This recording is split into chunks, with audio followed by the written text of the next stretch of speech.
citizens and residents of Canada draw the attention of the House of Commons to the following.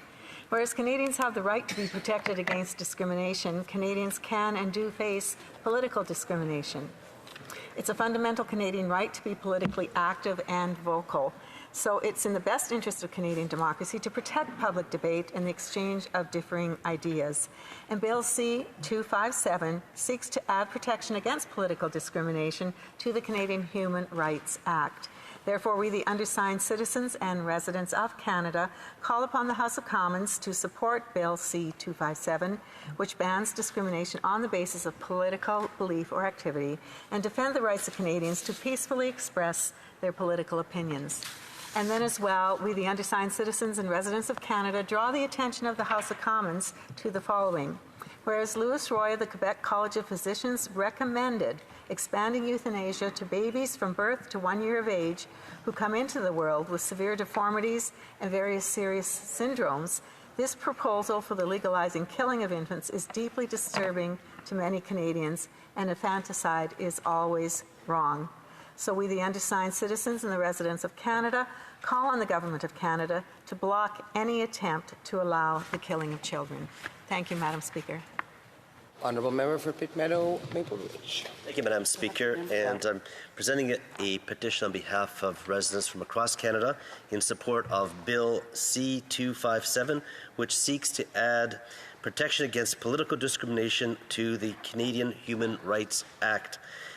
The Canadians have a right to be protected against discrimination, which includes political discrimination, and the petition calls the need to defend the rights of Canadians to peacefully express their political opinions. Thank you. The Honourable Member for Flamborough-Grenbrook. Flamborough-Glanbrook. I know it is a mouthful. Thank you, Madam Speaker. I have two petitions. One is from 30 Canadians expressing extreme concern that Louis Roy of the Quebec College of Physicians recommended expanding euthanasia to babies from birth to 1 year of age who come into the world with severe deformities and very serious syndromes. They are asking the Government of Canada to block any attempt to allow the killing of these children. And a second petition, Madam Speaker, from 50 Canadians expressing support for Bill C-257, which adds protection against political discrimination to the Canadian Human Rights Act because these petitioners believe that it's a fundamental Canadian right to be politically active and vocal. Thank you, Madam Speaker. Presenting petitions, the Honourable Member for Sherwood Park for Saskatchewan. Thank you very much, Madam Speaker. I appreciate the opportunity to table a number of petitions in the House today. The first petition is from Canadians who are concerned about the increasing phenomenon of people being bullied in corporate environments over their political views, having pressure on them to express or not express political opinions that may go against their conscience. And the petition is in support of a private member's bill that I've put forward that would seek to protect people from corporate bullying, political discrimination, efforts to in a work environment or other kinds of environments and under federal regulation to discriminate or pressure people on the basis of their political views. Bill C-257 would add political belief or activity as prohibited grounds of discrimination in the Canadian Human Rights Act. Petitioners want to see the government support Bill C-257 and the House to support it as well, and to defend the rights of all Canadians to peacefully express their political opinions. The next petition I'm tabling highlights concerns about the dramatic expansion of euthanasia under this government.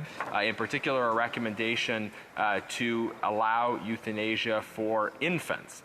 The proposed legalization of infants is a matter of grave concern for these petitioners, and they call on the Government of Canada to block any attempt to legalize the killing of children in Canada. The next petition deals with a proposal in the Liberal Party's platform in the last election to effectively politicize charitable status determinations, again dealing with an issue of political discrimination on the basis of political views. Petitioners are opposed to the government applying values tests or political position-based determinations for making decisions about charitable status. They call on the House to protect and preserve the application of charitable status rules on a political and ideologically neutral basis without discrimination, and to affirm the right of all Canadians to freedom of expression. The next petition draws attention to the ongoing detention of Hussein Chalil. Petitioners note that although Michael Kovrig and Michael Spavor were released after 1,000 days of unjust detention, there are other Canadians who are detained in China, which includes Mr. Chalil, detained now for well over 5,000 days. Mr. Chalil is a Canadian citizen. He's a Uyghur human rights activist who has been detained for supporting the rights of Uyghurs, and the Chinese government has sadly refused to recognize Mr. Chalil's Canadian citizenship, denied access to lawyers, family, and Canadian officials. He was coerced into signing a forced confession, and he underwent an unlawful and unfair trial. Evidence, petitioners further note, makes it increasingly clear that Uyghurs are being subject to an ongoing genocide, and that Canada has an obligation to act to respond to this genocide. Petitioners want to see the government of Canada demand that the Chinese government recognize Mr. Chalil's Canadian citizenship and provide him with consular and legal services in accordance with international law, to formally state that securing the release of Hussein Chalil is a priority of the Canadian government of equal concern as was the unjust detention of the two Michaels. Petitioners want to see the government appoint a special envoy to work on Mr. Chalil's case and to seek the administration of the Biden administration and other allies in obtaining the release of Mr. Chalil, actions that were taken in the previous cases referenced. Next, I'm tabling a petition that deals with the situation of Hong Kongers who are seeking immigration to Canada. Petitioners note how the judicial system in Hong Kong has been compromised through various measures, including through the passage of the national security law. They note that peaceful protesters charged in Hong Kong have not received fair or impartial treatment, and that they have been subject to politically motivated convictions for their democracy activism under the national security law, but also under other laws. And therefore, petitioners want the government to ensure that those who have faced these kinds of unjust charges and convictions, that those convictions would not be barriers for their immigration or potential immigration to Canada. So petitioners call on the government to recognize the politicization of the judiciary in Hong Kong and its impacts on the legitimacy and validity of criminal convictions, to affirm its commitment to render all national security law charges and convictions irrelevant and invalid in relation to Section 36(1)(c) of IRPA, to create a mechanism by which Hong Kong people with pro-democracy movement-related convictions may provide an explanation of such convictions on the basis of which government officials can grant exemptions to Hong Kong people who are deemed inadmissible under A36(1)(b), 2(b), and 2(c) upon examination of the circumstances and determination that the applicant's criminal record is political in nature. And finally, petitioners want to see the Government of Canada work with other like-minded allies, especially the Five Eyes countries and other democracies, to waive criminal inadmissibility of Hong Kong people convicted for political purposes, provided that they do not otherwise have a criminal record. The final petition that I'm tabling today deals with recommendations of the National Defense Advisory Panel on Systemic Racism, found in its final report in 2022. Paradoxically, this panel recommended discrimination on the basis of religious affiliation in determinations about chaplaincy, discrimination against religious communities who hold views that are not consistent with the Government of Canada's positions on, for instance, various sexuality issues. Petitioners believe that the Canadian Armed Forces chaplains serve all members of the Armed Forces without discrimination, and they should not be facing discrimination. And this proposed discrimination would affect the Muslim community, Christian community, Jewish community, and other religious communities in Canada. So they call on the Government of Canada to reject the recommendations on chaplaincy in the Canadian Armed Forces in the final report of the Minister of National Defence Advisory Panel on Systemic Racism and Discrimination, and to affirm the right of all Canadians, including Canadian Armed Forces chaplains, to freedom of religion. Thank you, Madam Speaker. I commend all of these petitions to the consideration of my colleagues. Presenting petitions, the Honourable Member for Langley Alder. Thank you, Madam Speaker. I'm tabling a petition signed by a number of Canadian citizens, including those in my riding. They call on the Government of Canada to publicly and unequivocally support Private Members Bill C-314. That's a private members bill sponsored by my colleague from Abbotsford, which would clarify that MAID, medical assistance in dying, should not be available to those whose only underlying health condition is a mental illness. The petitioners point out that there's no consensus among health experts regarding what constitutes irremediability of mental illness. And they also point to Section 7 of the Canadian Charter of Rights and Freedoms, the right to life, liberty, and the security of the person, in support of a petition that mental health support should be made available, particularly to vulnerable Canadians, to counsel against medical assistance in dying for those who are suffering of a mental illness. Thank you. Presenting petitions. Questions on the order paper. The Honourable Parliamentary Secretary to the Government House Leader. Thank you, Madam Speaker. The following questions will be answered today. Question 1446, 1453, 1455, and 1456. Furthermore, Madam Speaker, that the government's responses to questions number 1447 to 1452, 1454, and 1457 could be made orders for return. These returns would be tabled immediately. So ordered. Orders of the day. The Honourable Parliamentary Secretary. For orders of return, sorry. Is it the pleasure of the House that the aforementioned questions be made orders for return and that they be tabled immediately? Agreed. And so ordered. The Honourable Parliamentary Secretary. Finally, Madam Speaker, I would request that all remaining questions be allowed to stand at this time. Agreed? Agreed. Ordre du jour. Orders of the day. Ordre émanant du gouvernement. Projet de loi émanant du gouvernement, Sénat. Government Bill Senate. Page of Bill S-8, an act to amend the Immigration and Refugee Protection Act to make consequential amendments to other acts and to amend the Immigration and Refugee Protection Regulation, standing in the name of the Minister of Public Safety. There is one motion in amendment standing on the notice paper for the report stage of Bill S-8. Motion number 1 will be debated and voted upon. Je vais maintenant soumettre la motion. I now submit motion number 1 to the House. Mr. Jennis, seconded by Ms. Gray, moved that Bill S-8 be amended by deleting the long title. The Honourable Member for Sherwood Park for Saskatchewan. Well, thank you, Madam Speaker. Appreciate the opportunity to address Bill S-8 today.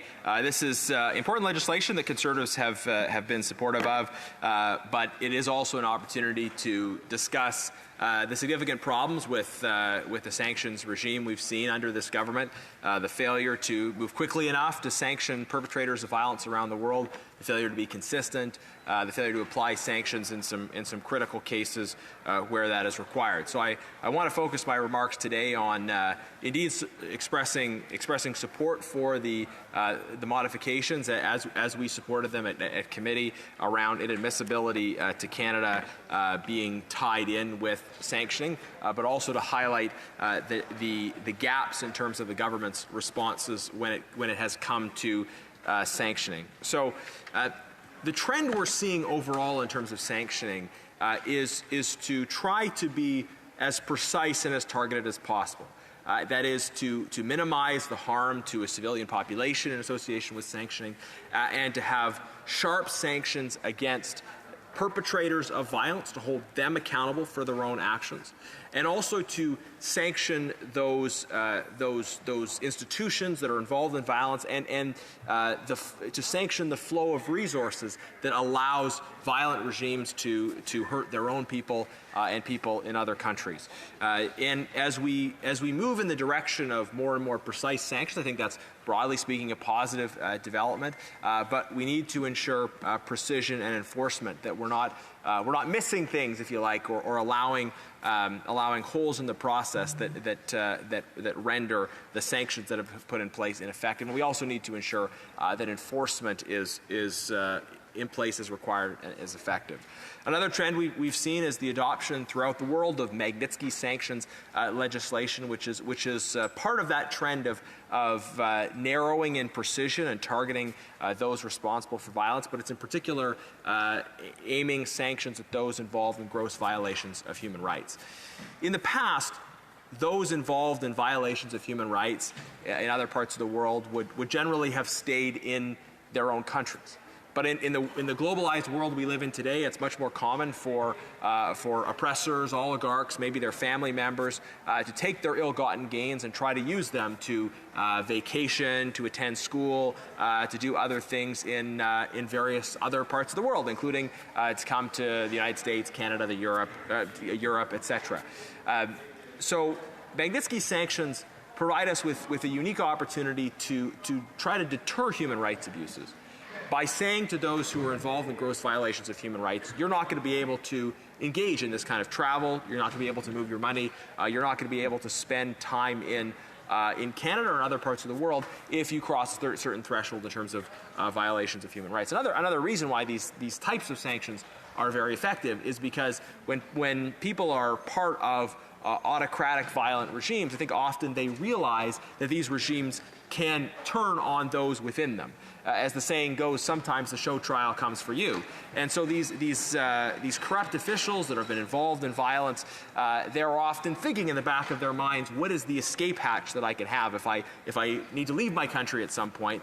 Can I move my money? Can I create a kind of golden parachute that will allow me to leave the regime I'm a part of if I need to? But Magnitsky sanctions, by sanctioning individuals who are involved in human rights abuses, are a way of saying that if individuals cross a certain threshold in terms of violation of fundamental human rights, or if individuals if individuals are identified as being involved in violence against civilians, human rights violations, or threats to international peace and security, that they could be sanctioned and therefore prevented from finding that escape hatch. And one sort of corollary of this point about people maybe wanting to escape at some point, but being told they won't be able to escape and using that as a way of deterring human rights abuses. One obvious corollary of that is that in order for these sanctions to be effective, they have to be imposed in coordination.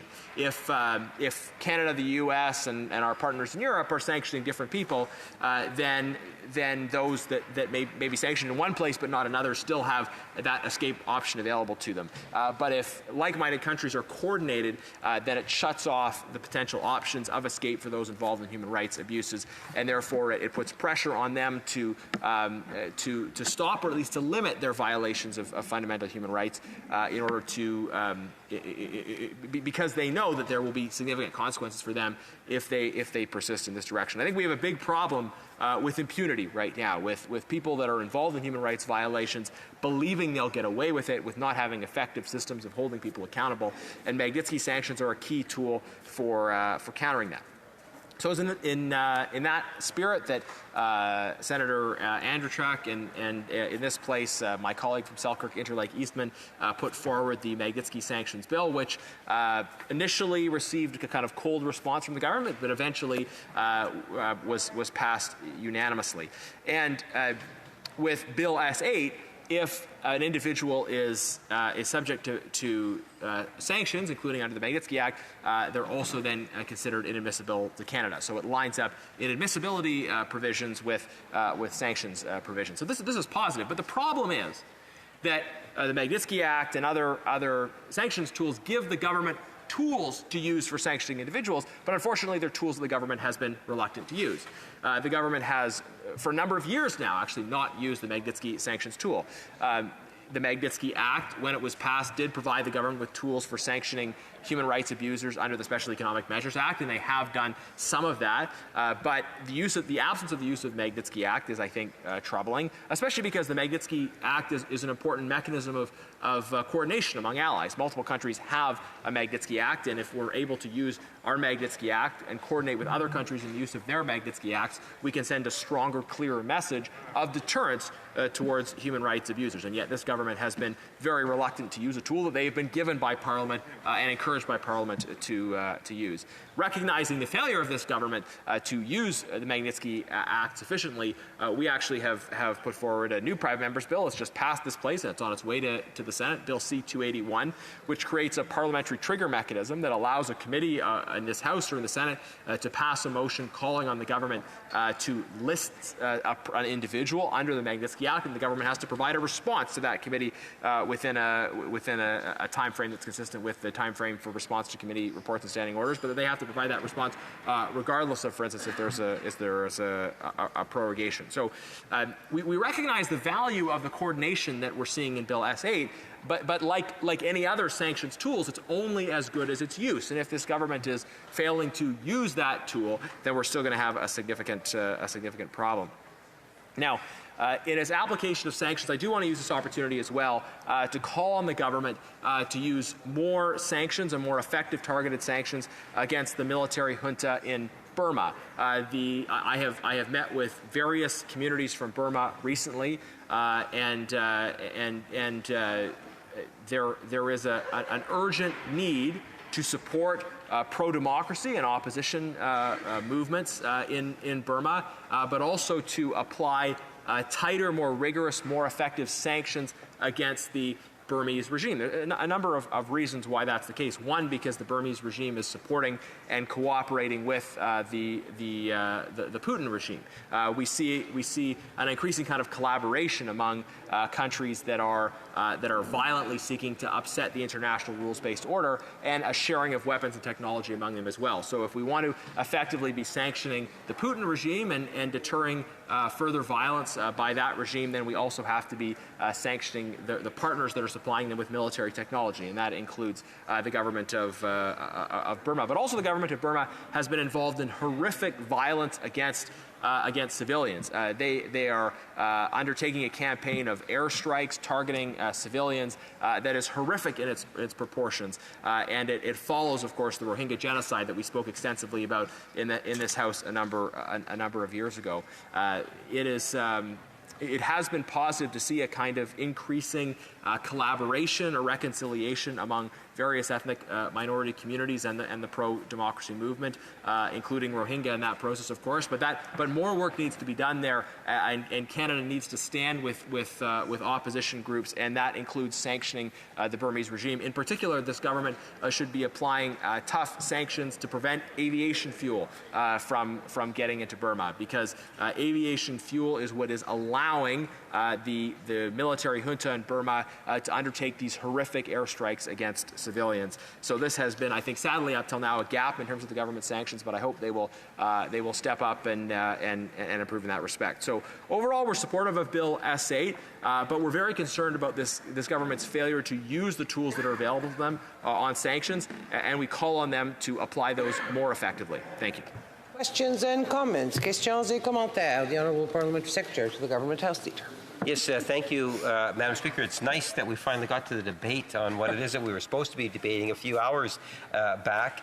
And I guess the question to the member is that, let's put behind us the fact that Stephen Harper and his government did nothing in regards to the sanctions, and it took this government to ultimately ensure that there would be sanctions, and the violation of human rights is something which Canadians as a whole take very, very seriously, Madam Speaker, as you know.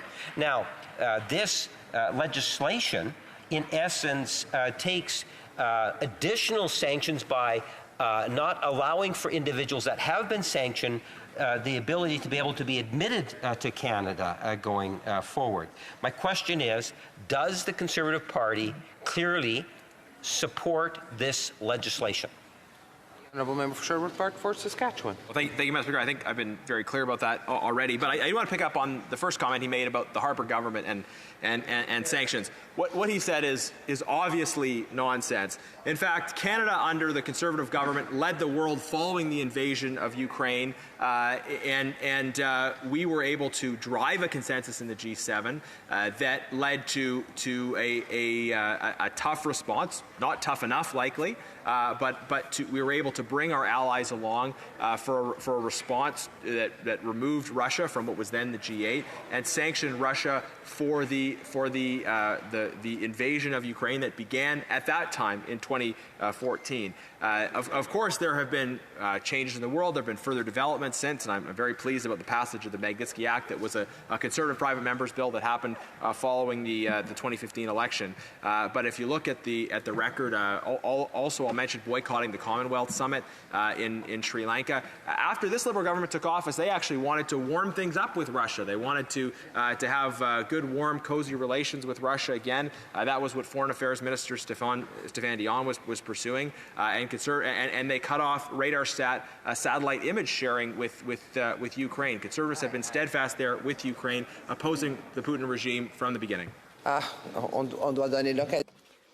We must ensure that other members have the chance to ask questions. The Honourable Parliamentary Secretary. Yes, Madam Speaker, again, I'll refrain from commenting on the misinformation the member just said and just ask him very clearly.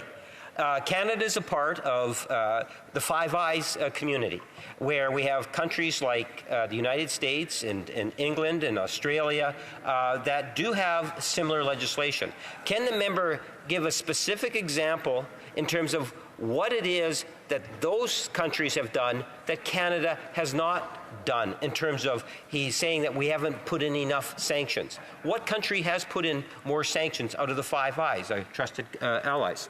Member for Sherwood Park for Saskatchewan. Well, thank you, Madam Speaker. Everything that I said in my previous response is on the public record and easily verifiable as accurate.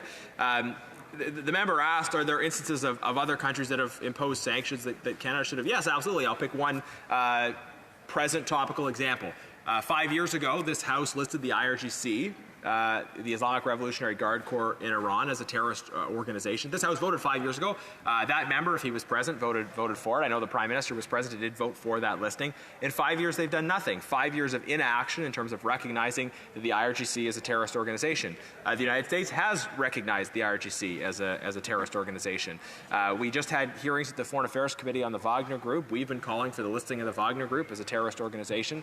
The United States has listed it as a transnational criminal organization, which is slightly different, but they have applied tough sanctions against the Wagner Group that we have not applied at an equivalent level. And there have been various instances, for instance, officials associated with the Sri Lankan military, that we did eventually apply some sanctions this year, but we were way behind the Americans who had applied those sanctions years before.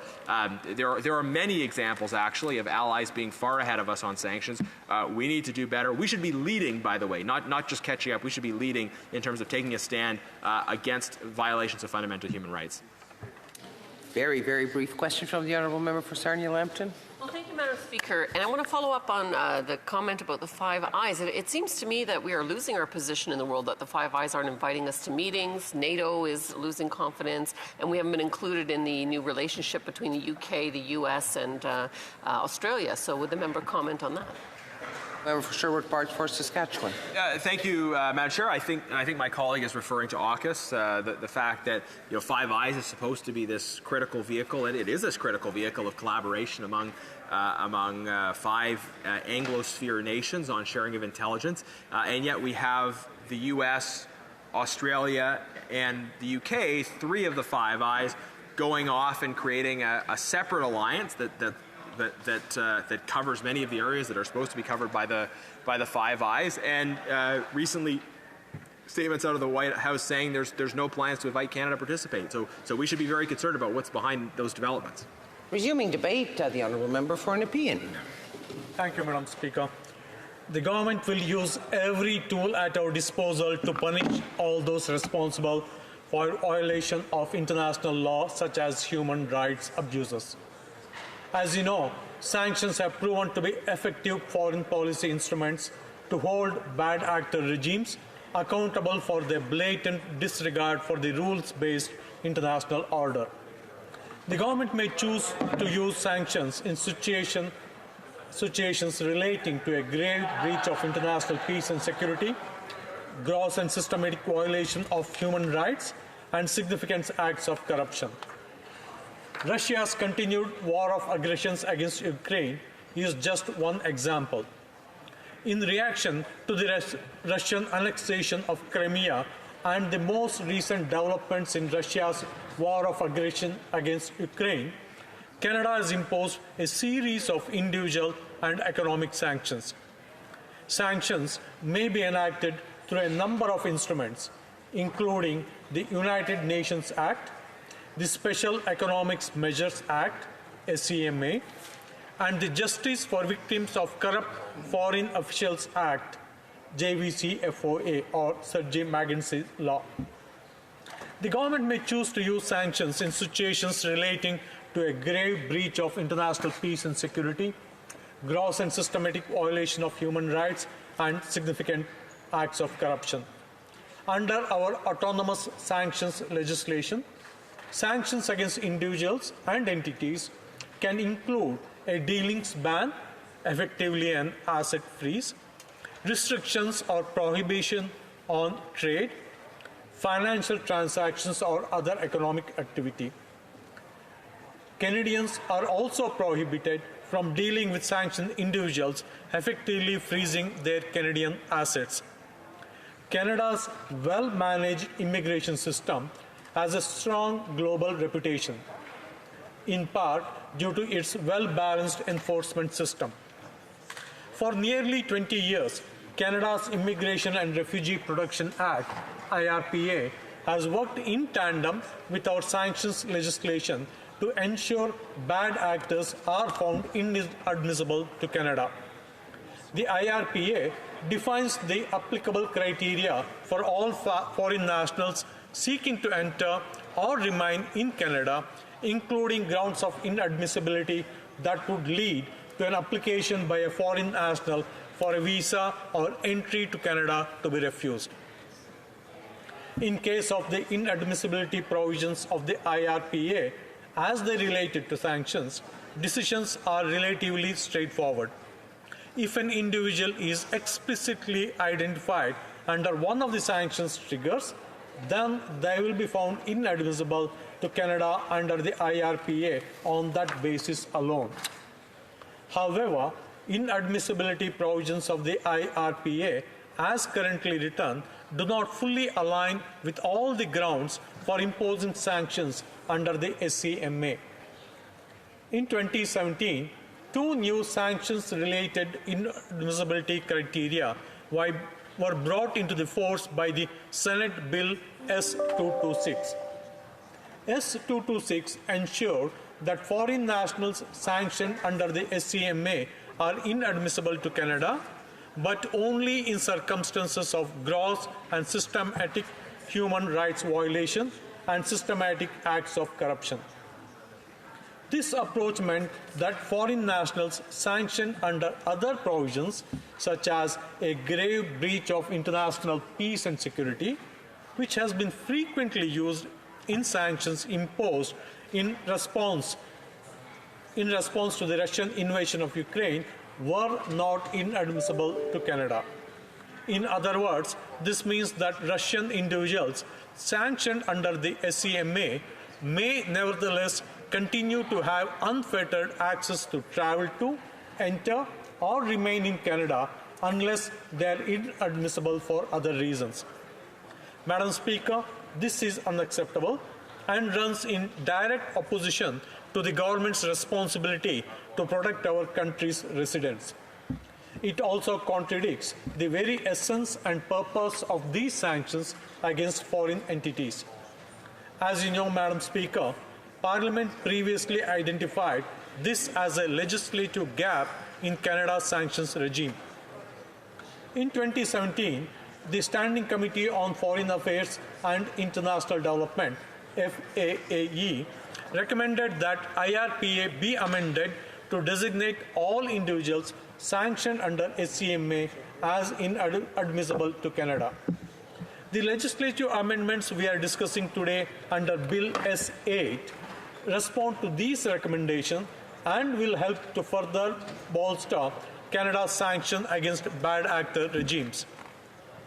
Among other important amendments, Bill S-8 will help ensure all foreign nationals subject to sanctions under SCMA are inadmissible to Canada. If passed, the current inadmissibility ground relating to sanctions would be expanded to ensure foreign nationals subject to sanctions for any reason under SCMA would be inadmissible to Canada. Madam Speaker, these important amendments would ensure sanctions have meaningful consequences from both an economic perspective and in terms of immigration and access to Canada. In adopting these measures, Canada would be sending a very strong message to the world. Those who violate human rights are not welcome in our country. Madam Speaker, the Government of Canada will continue to stand firmly against human rights abuses abroad, and we will hold both Russia as well as all other bad actor regimes accountable for their actions. At the same time, the government remains firmly committed to protecting the safety and security of all residents here on Canadian soil.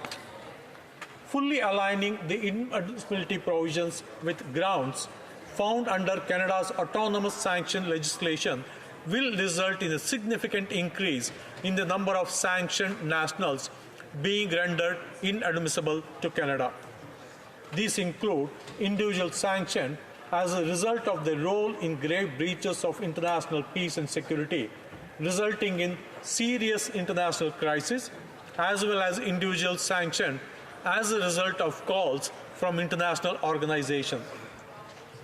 This includes sanctioned individuals from Russia, Belarus, Ukraine, Iran, Myanmar, Syria, South Sudan, Venezuela, Zimbabwe, and North Korea.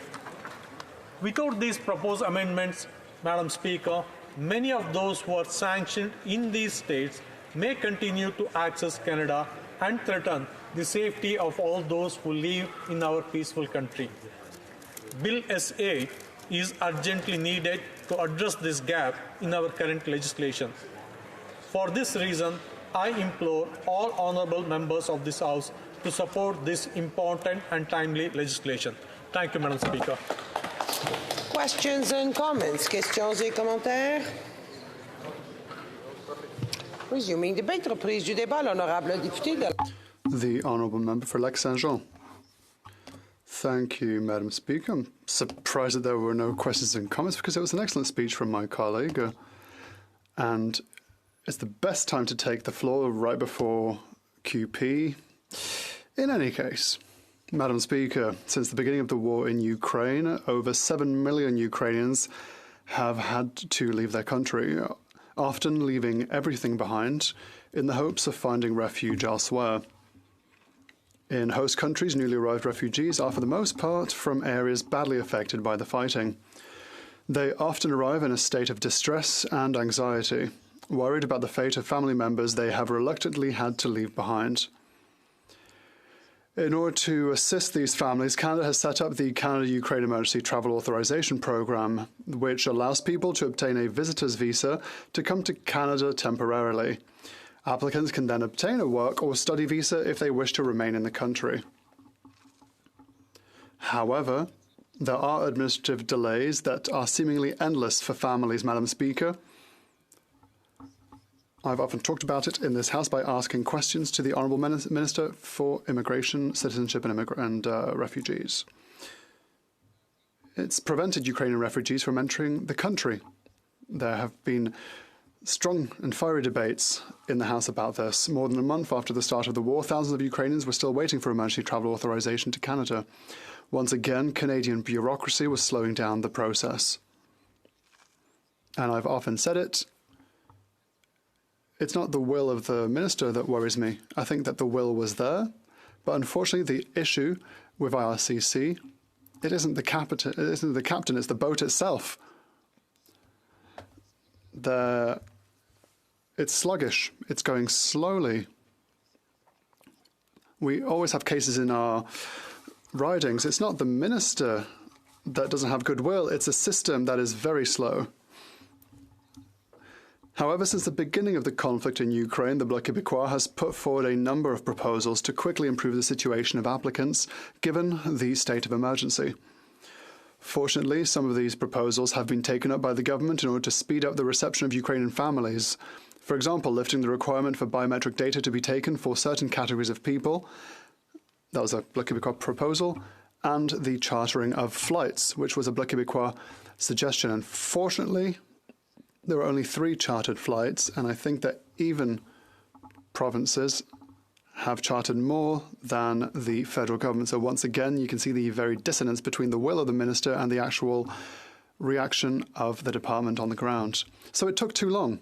Because, let us face it, when a military invasion of this scale occurs, it's not high time to be fiddling with paperwork, as we say in my region. People need to be able to come here as rapidly as possible without compromising their safety. Even if good measures have been put in place, or were put in place, it shows once again that the speed of the government's response is still far too slow when a crisis arises. In fact, the Bloc Québécois has repeatedly suggested creating an emergency stream within the Department for Immigration. A permanent emergency stream in order to prepare for any kind of disaster, military, natural, or otherwise. This emergency mechanism would make it possible to intervene quickly as soon as a crisis leads to a flood of refugees like the one triggered by the Russian invasion of Ukraine or the Taliban takeover in Afghanistan. There was also the earthquake in Haiti, with a rapid influx of refugees that need help, au plus sacrant, as we say in my area, as rapidly as possible. The quickest possible to remain parliamentary, Madam Speaker. This emergency stream would include the introduction of a special emergency visa, an expanded sponsorship program, and the partial lifting of biometric data collection requirements. And based on the crisis in question, certain levers would be actioned automatically, some would not be used. It would all be on a case-by-case basis. Madam Speaker, one more time, it's been too little too late. The Minister at Committee said that after our proposal, they asked public servants to implement this kind of mechanism. That was last autumn, last fall, Madam Speaker, and I haven't heard anything about it since, so I'd like to know what the latest is. And so my assessment of the federal government's management of humanitarian crises is that it's far too slow. I'm not the only one who's seen this. And most people who are most concerned by this, so victims of these kind of crises, also find this process far too slow. And yet Quebecers, like Canadians, want Quebec and Canada to remain a welcoming place for people fleeing war, corruption. Only a few seconds left. Colleagues, to please remain somewhat silent so that we can hear the speech by the Honourable Member for Lac-Saint-Jean. Un peu de silence, s'il vous plaît. A little bit of quiet for the speech for the member of Lac-Saint-Jean. Thank you, Madam Speaker. Like you said, it's always great to be speaking right before QP. What I was saying is that Quebecers and Canadians want Quebec and Canada to remain a welcoming place for people fleeing repression or humanitarian crises. And I would love to think that Bill S8 came following this, an act to amend the Immigration and Refugee Protection Act, to make consequential amendments to other acts and to amend the Immigration Refugee Protection Regulations. The bill is currently at third reading. It has been studied and amended by the Foreign Affairs Committee. And I had the opportunity to replace my Bloc Québécois colleague, the member from Montarville, and to work with my colleagues from other political parties. Madam Speaker, you know this. I am one of those who believe that despite differences of opinions, working together is more often than not beneficial to parliamentary work. We saw that recently with C41 once again. It also shows that despite positions that are often different and sometimes even completely opposed, we are capable of working together and getting things done. That's our job, Madam Speaker. Finding common ground. Politics is the art of compromise. In the end, it was teamwork that improved the bill we are discussing today. Indeed, I must highlight the remarkable work of the committee from all parties, which made sure to amend the bill to ensure that it does not hinder people's attempt to flee war. And that was the objective of our work. It should be remembered that one of the organization's fears was that some people from countries subject to sanctions would not be able to seek refuge because of the new provisions in the bill. So S8 also ensures that Canada's international obligations to receive refugees are met. This means that an individual subject to a sanctions regime could apply for asylum. However, they would be unable to receive permanent resident status for as long as they are subject to a sanctions regime. This bill, therefore, corrects the shortcomings of the Justice for Victims of Corrupt Foreign Officials Act, which prohibited individuals subject to a sanctions regime from making a refugee claim. It also allows border officials to refuse entry to individuals who are subject to a sanctions regime. This correction is in line with the Refugee Convention. I'm trying to be as quick as possible, Madam Speaker, which stipulates that only a final conviction for a particularly serious crime or offence, or one that constitutes a threat to the community of the said country, is sufficient grounds for expelling or returning a refugee. Moreover, Mr. Speaker, the bill now contains a provision requiring an evaluation of its effectiveness after 3 years, which is excellent news and an excellent amendment to the bill. Thank you, Mr. Speaker, for being here with us today. This will allow the law to be adjusted if it produces undesirable effects on certain groups of refugees.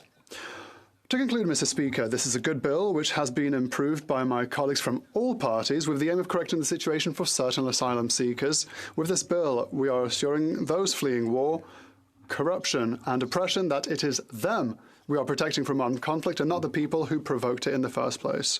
Mr. Speaker, individuals who flout human rights are not welcome in Quebec and Canada.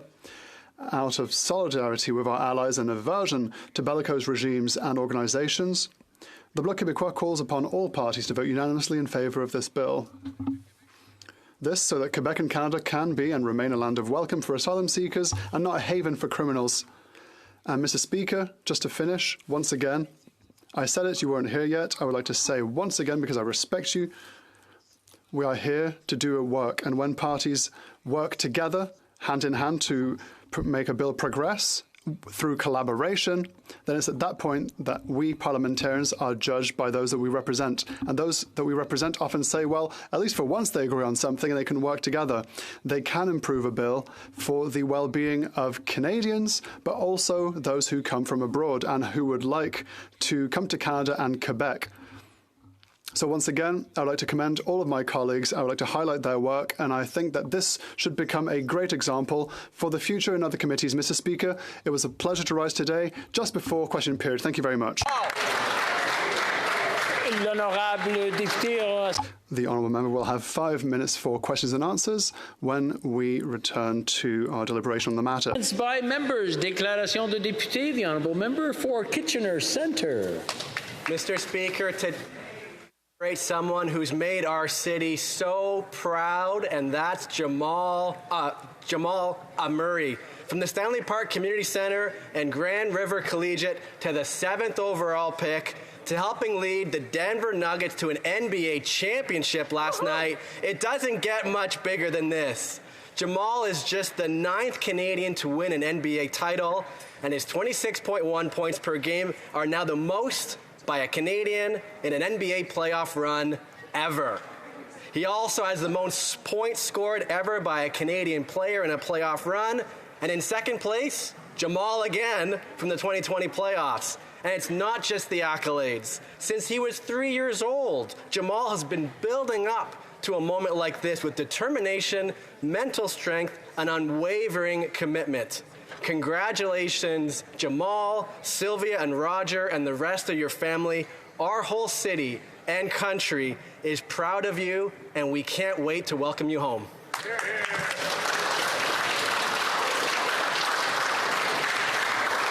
The honourable member for Aurora, Oak Ridges, Richmond Hill.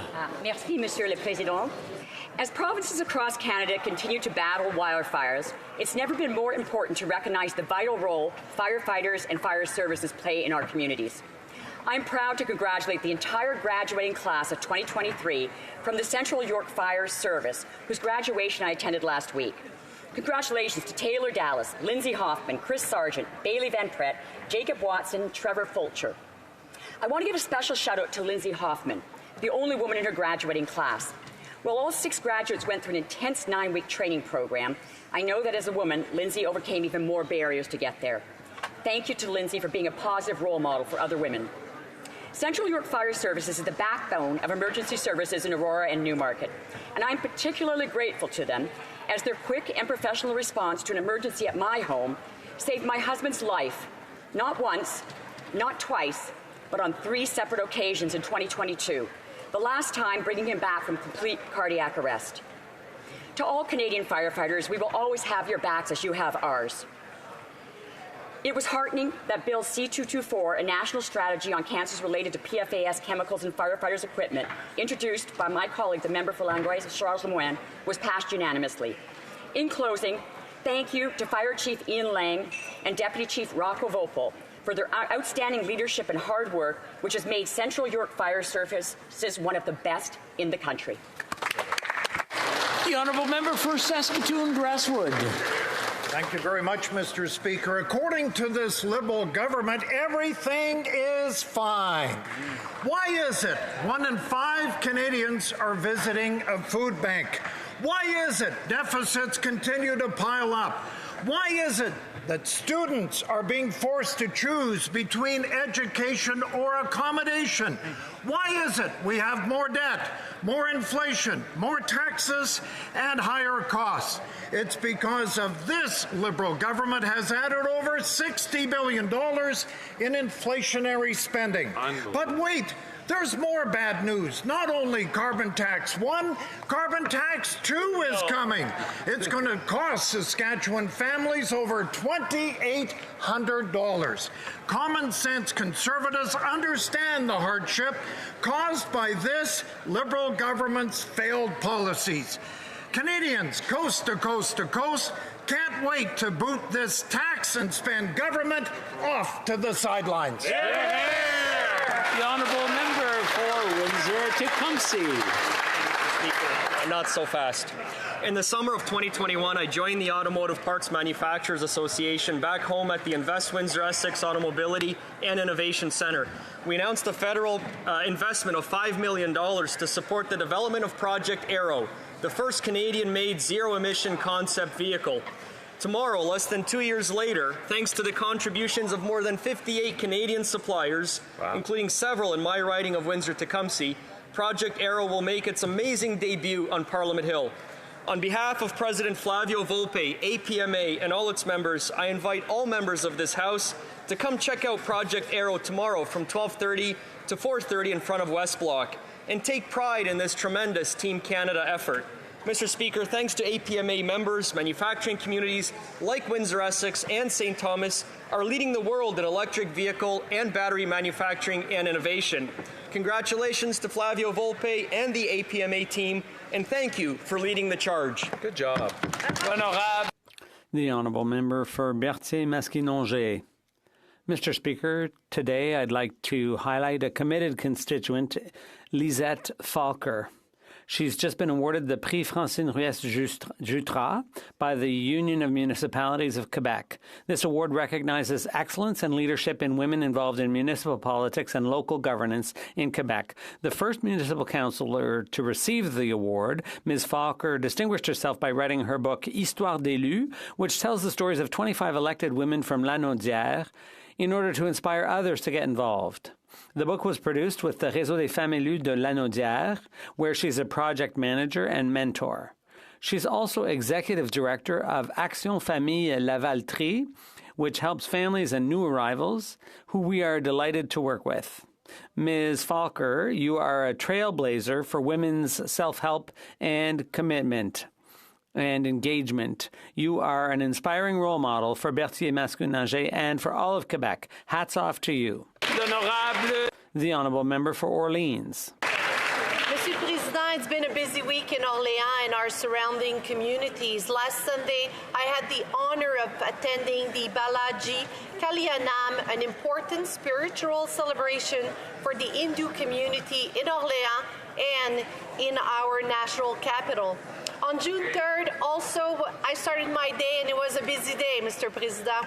I started with the annual Blackburn Hamlet Fun Fair Parade, which was themed to honor our healthcare heroes.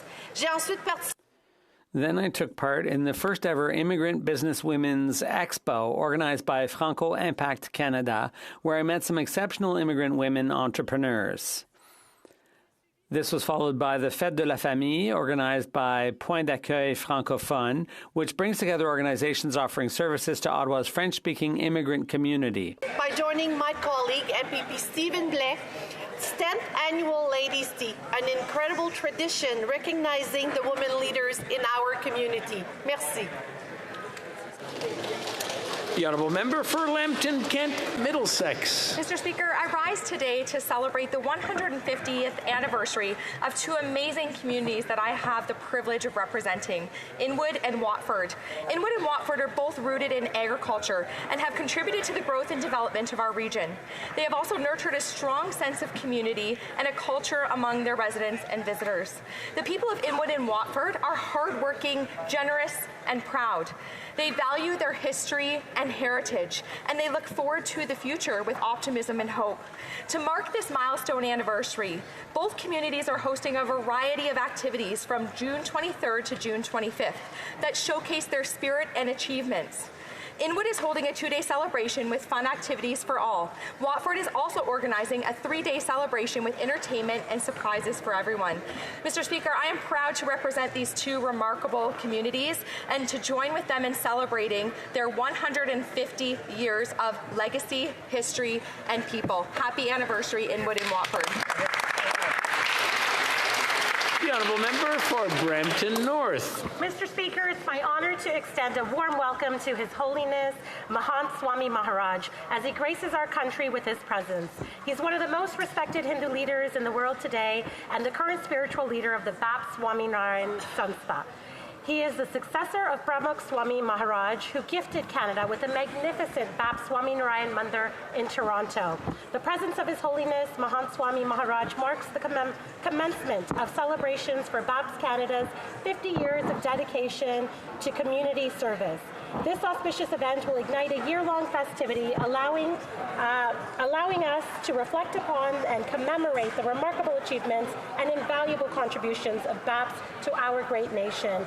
Over the past 5 decades, BAPS, guided by His Holiness's vision, has emerged as a nationally recognized organization. Its spiritual and humanitarian endeavors span across 154 towns and cities throughout Canada. Let's extend a heartfelt gratitude to His Holiness for his visit and for the impact BAPS has made and continues to make in fostering spiritual enrichment, for their significant support during the pandemic, and their dedication to diversity and inclusion. Thank you, Mr. Speaker. The Honourable Member for Vancouver Grenville. Mr. Speaker, this month TELUS is helping Canadian youth and families get ready for back-to-school season with its 18th annual Kits for Kids program. The annual TELUS Days of Giving movement continues to grow, now bringing together over 75,000 TELUS team members and retirees across the globe. We know that for many families, it's a stressful time getting ready for back to school. So as part of its annual TELUS Days of Giving, TELUS has proudly donated more than 200,000 kits for kids across Canada since 2006. Members of Parliament from all parties attended our event today and helped put together and pack these backpacks full of school supplies. They'll be distributing over 19,000 kits to youth in need in partnership with governments and community groups. I'd like to thank all MPs from all parties who attended today. Here's to another year of successful volunteering. Thank you, Mr. Speaker. The Honourable Member for Chatham, Kent, Leamington. Thank you, Mr. Speaker. On the farm, there's an expression: when it rains, it pours. And while the weather at home is dry right now, farmers are experiencing a rainstorm, a metaphorical one, as a result of this government's continued indifference toward fiscal responsibility. The storm consists of labor shortages, ever-rising interest rates as a result of inflation, as a result of government deficits, fertilizer tariffs, and the lack of homegrown fertilizer, not from this chamber, and not one but 2 carbon taxes. Instead of driving winds onto our fields, this storm is driving food prices up to record levels from coast to coast to coast. The entire food value chain has been impacted, with everything from fuel to move our farm products from our input suppliers through to our retailers, and food packaging, which has seen dramatic cost price increases. Mr. Speaker, Canadian farmers provide us with food security in an insecure world. The least we can do is stop drowning them in a sea of government incompetence. The honourable member for Yukon. Mr. Speaker, today the Yukon Territorial Legislature meets in a special session in Dawson City to mark the 125th birthday of the Yukon Territory. On this day, 125 years ago, just over a year after the discovery of gold in the Klondike, this House passed the Yukon Act, creating a distinct territory out of the Northwest Territories, a vast region from which many other provinces and territories would emerge. Depuis ce temps, l'histoire du Yukon... Since then, the history of the Yukon has been about gold, leading right up to the modern-day industrialization. Of many of the vital critical minerals poised to jumpstart Canada into the new green economy. In the years since June 13th, 1898, we have also belatedly come to embrace the vital history and heritage of Yukon First Nations. Today's Yukon Territory is one with self-governing First Nations, a progressive and outward-looking people, and an economy and population growth that is the envy of the nation. Colleagues, please join me in wishing the Yukon a happy 125th anniversary. The honourable member for Kootenay, Columbia. Mr. Speaker, inflationary spending is driving up the cost of living. Food, housing, and fuel are all hitting record highs. Canadians are stretched thin.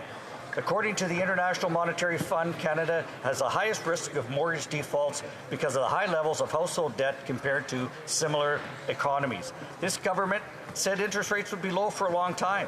Debt had no consequences. Now, in a span of a year, interest rates have gone up by 4.5 percentage points. Canadians who believe this government and took on a large mortgage to afford the inflated price of homes now don't know how they're going to pay the bills. Canadians are already experiencing $600 increase in mortgage payments. According to the Bank of Canada, over the next 3 years, a large share of Canadian households will see their payments go up by 40%. It's time to restore stability, to restore hope, bring back common sense of the common people. Thank you, Mr. Chair. The honourable member for North Okanagan, Shuswap. It's been 40 years since the Trudeau government caused such pain for Canadians with inflationary spending and skyrocketing interest rates. I remember when that Trudeau came through my hometown while on vacation and gave his famous salmon arm salute from his private rail car to a group of protesters calling for restraint on government spending. Interest rates had reached record levels and people could not afford to keep up with the soaring cost of living. Now, 40 years later, the same out-of-control spending and $60 billion worth of fuel poured on the inflationary fire is causing interest rates 19-fold higher than they were a year ago. And the Prime Minister wants to go on another vacation. While the PM goes on vacation, Conservative members will work through the summer to make things right so that Canadians can afford groceries, afford the cost of living, and afford homes. For your home, my home, our home. Now let's bring it home. The honourable member for Alfred Pallon. Mr. Speaker, I'm so pleased to give a shout out to the staff. I would like to point out that at the 25 years of service of 6 teachers at Pierre Elliott Trudeau Elementary School who've contributed to the development of our young people. Teachers Sarah, Daniela, Jennifer, Alexandra, Angie, and Mara. And your perseverance towards our children are remarkable and makes school home away from home for them. Your contributions over the years to the well-being and learning of children will leave an everlasting effect in their life. Allow me to congratulate you and express my profound gratitude for your 25 years of service. Our entire community is thankful for your hard work, dedication, and commitment towards the students and families of the English Montreal School Board. Cheers to many more. The honourable member for New Westminster, Burnaby. Today, the member for Vancouver Kingsway, seconded by the member for Burnaby South, retabled the Canada Pharmacare Act. 2 years ago, I was the sponsor of that bill, and Conservatives and Liberals shamefully voted against it. Now, under confidence and supply, Liberals have committed to voting for pharmacare this time. Tommy Douglas always believed in health care that covers you from the top of your head to the soles of your feet. And Canada remains the only country with universal public health care that doesn't have universal pharmacare. Pharmacare will save Canadians over $4 billion a year, according to the PBO. It will save money to our healthcare system, and it will save money for businesses. But most of all, it will save lives. Hundreds of Canadians die every year because they can't afford medication that sometimes costs more than $1,000 a month. The NDP will continue to fight until universal pharmacare becomes a reality. Let's get the Canada Pharmacare Act passed, Mr. Speaker.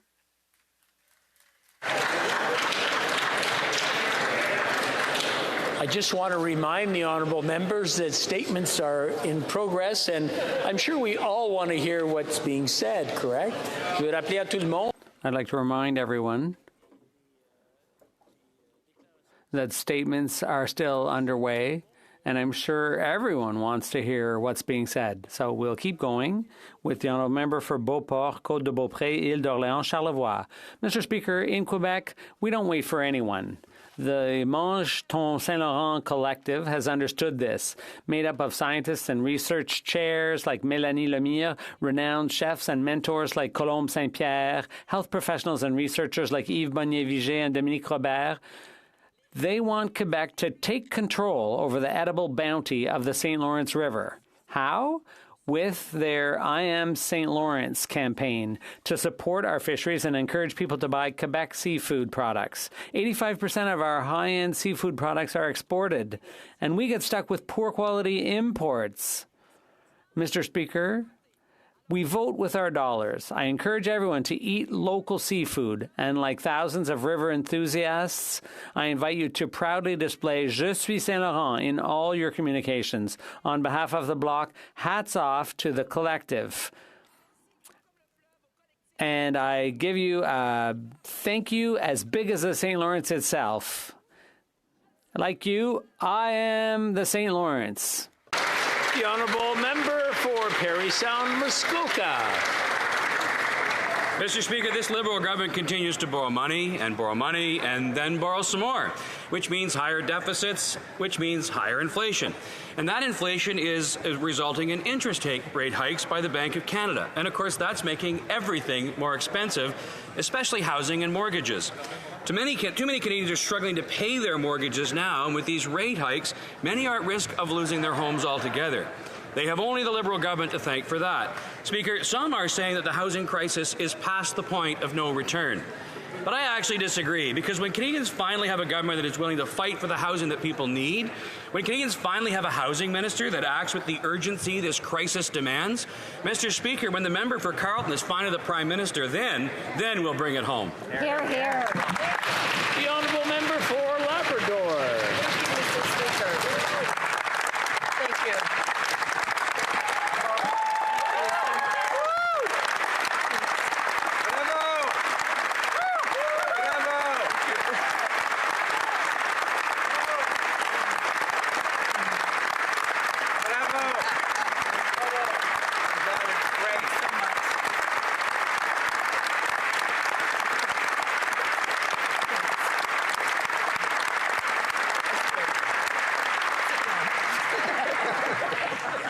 Mr. Speaker, and thank you all for the warm welcome. I'm excited to be back in the House of Commons, back to work as a Member of Parliament for Labrador and a Parliamentary Secretary to two amazing ministers of Natural Resources and Northern Affairs. Thank you, colleagues, constituents, staff, family, and friends, for all your support and encouragement and patience as I successfully battled breast cancer for the second time.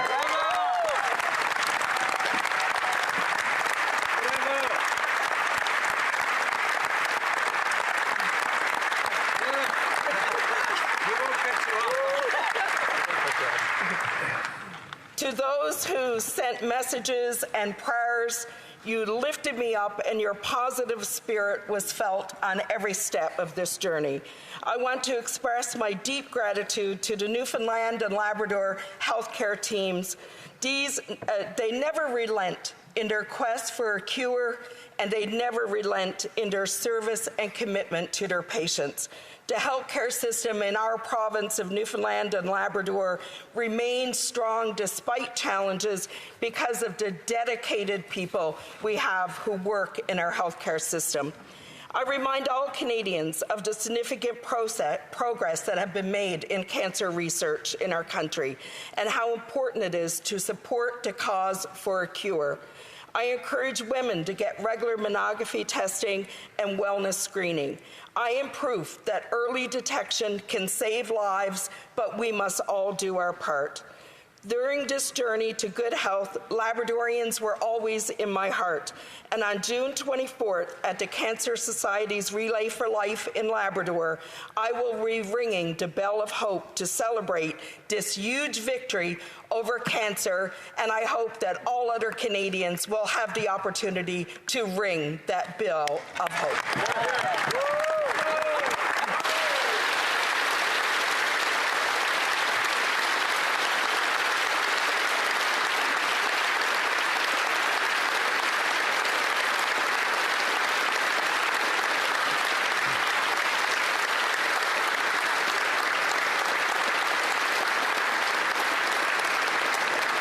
Questions. Question orale. The Honourable Leader of the Opposition.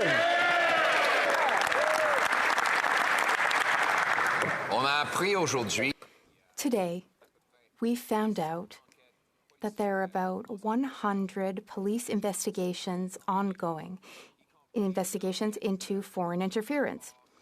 One of these deals with Beijing's targeted intimidation of a member of this House.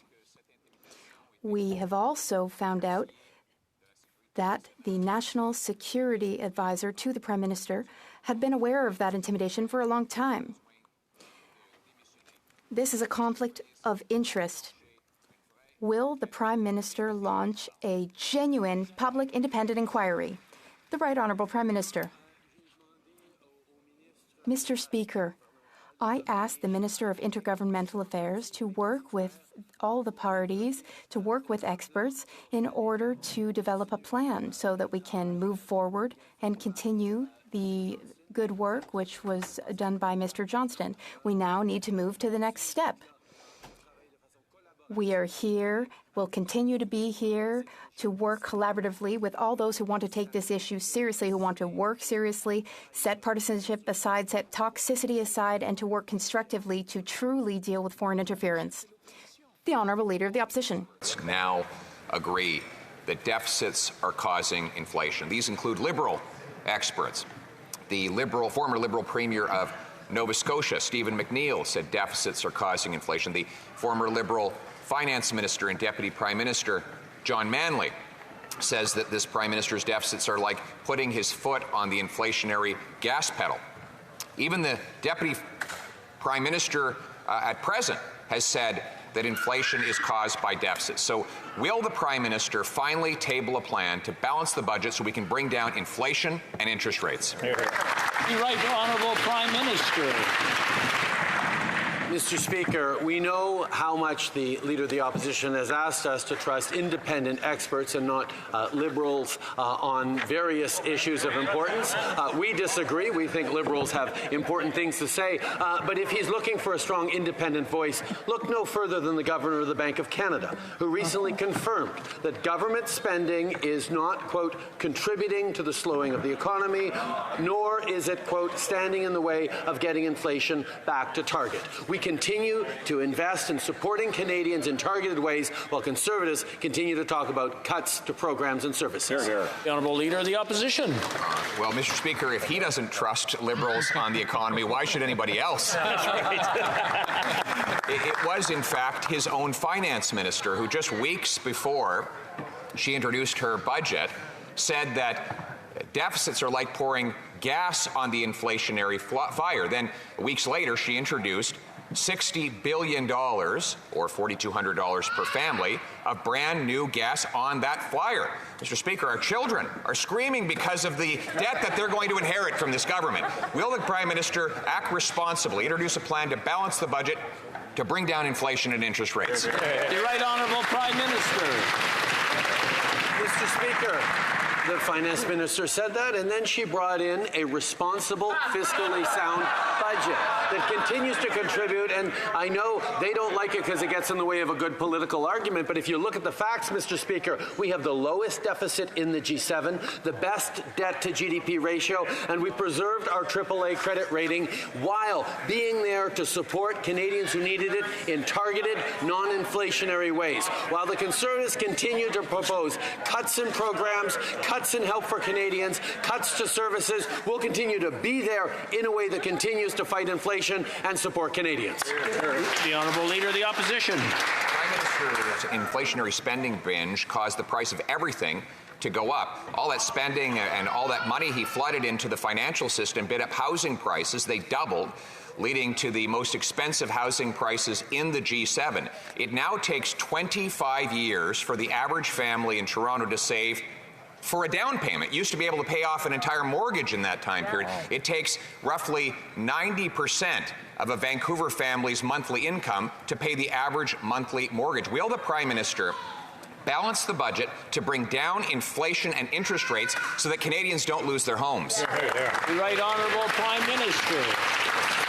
If the Leader of the Opposition was serious about housing, he would have supported our housing investments. Instead, he's focused on cutting services, picking fights with municipalities, and protecting wealthy landlords. On this side, our plan includes collaborating with municipalities, including investing $4 billion to fast-track new housing approvals to create 100,000 new homes, tying infrastructure investments to housing, helping Canadians save up for their first home, providing support for low-income renters, and converting surplus federal lands to affordable housing. Good answer. Honourable Leader of the Opposition.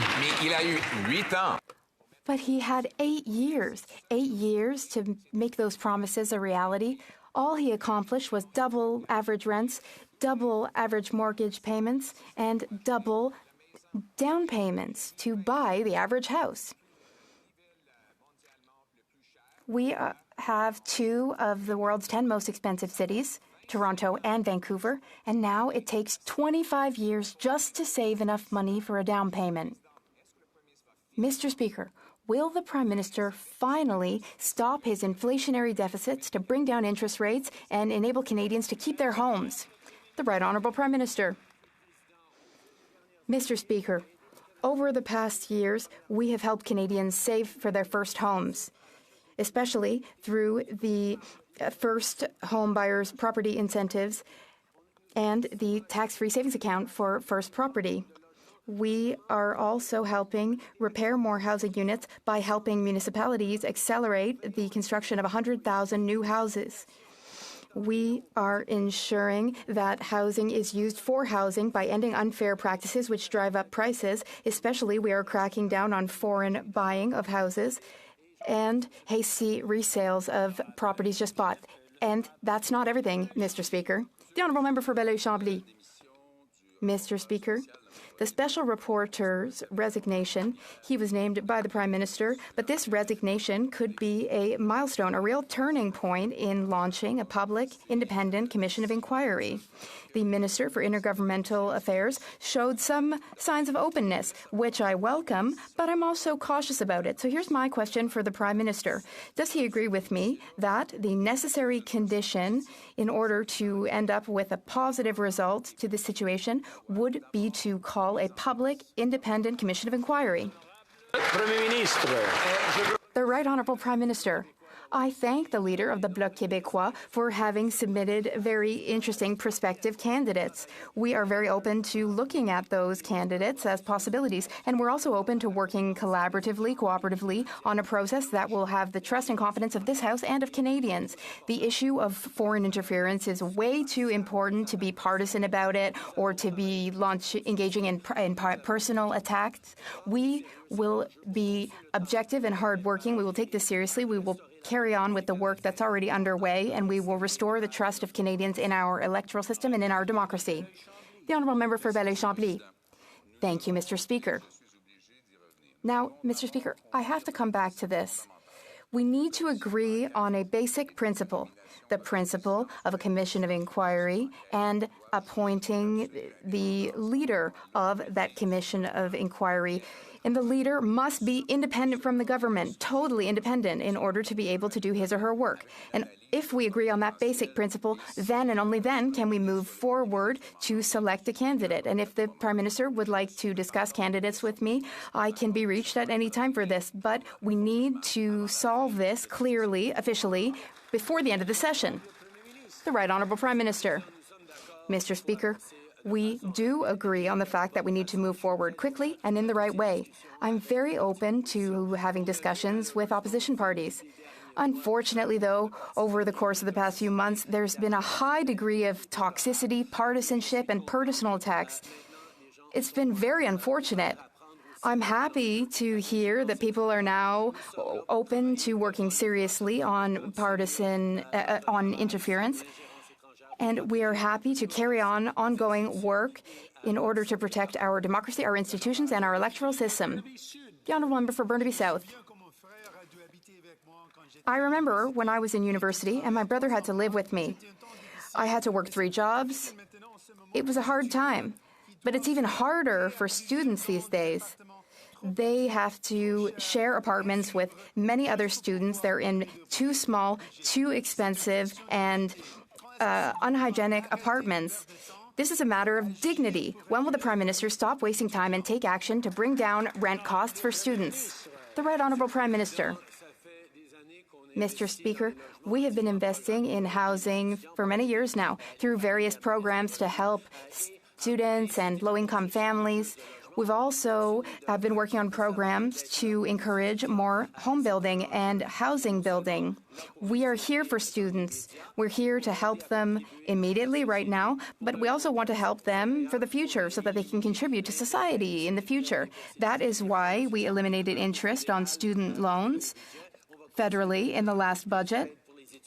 We are here with more supports for students, including always looking into new ways to help with rent. For Burnaby South. I want the Prime Minister to imagine what it's like for students trying to find a place to rent in this country right now.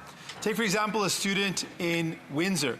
The CBC reports that a 24-year-old student living in an apartment in Windsor with his sister is on the verge of homelessness because the cost of rent has gone up by so much. Sadly, this is the story of so many students who cannot find a place to rent that's in their budget. The reality is this government's been a failure when it comes to housing. So when will this government take this issue seriously and take concrete steps to bring down the cost of rent for students? Right Honourable Prime Minister. Mr. Speaker, we took this issue seriously back in 2017 when we put forward a $40 billion national housing strategy that Conservatives opposed, even though they hadn't engaged in housing for 10 years, and then got up to about $70 billion in that national housing strategy. And more recently, we've put $4 billion on the table directly to invest with municipalities instead of fighting with them like the Conservatives wanted to do, to work with them to accelerate investments, to accelerate zoning processes, to accelerate permitting, to build more supply of housing, to take the pressure off so many Canadians around the housing market. The Honourable Member for Leeds, Grenville, Thousand Islands and Rideau Lakes. For months, the Prime Minister has tried to cover up Beijing's interference in our democracy. He's denied, he's changed his story, and he's hired as many members of the Trudeau Foundation as will accept the job to try and help him with that cover-up.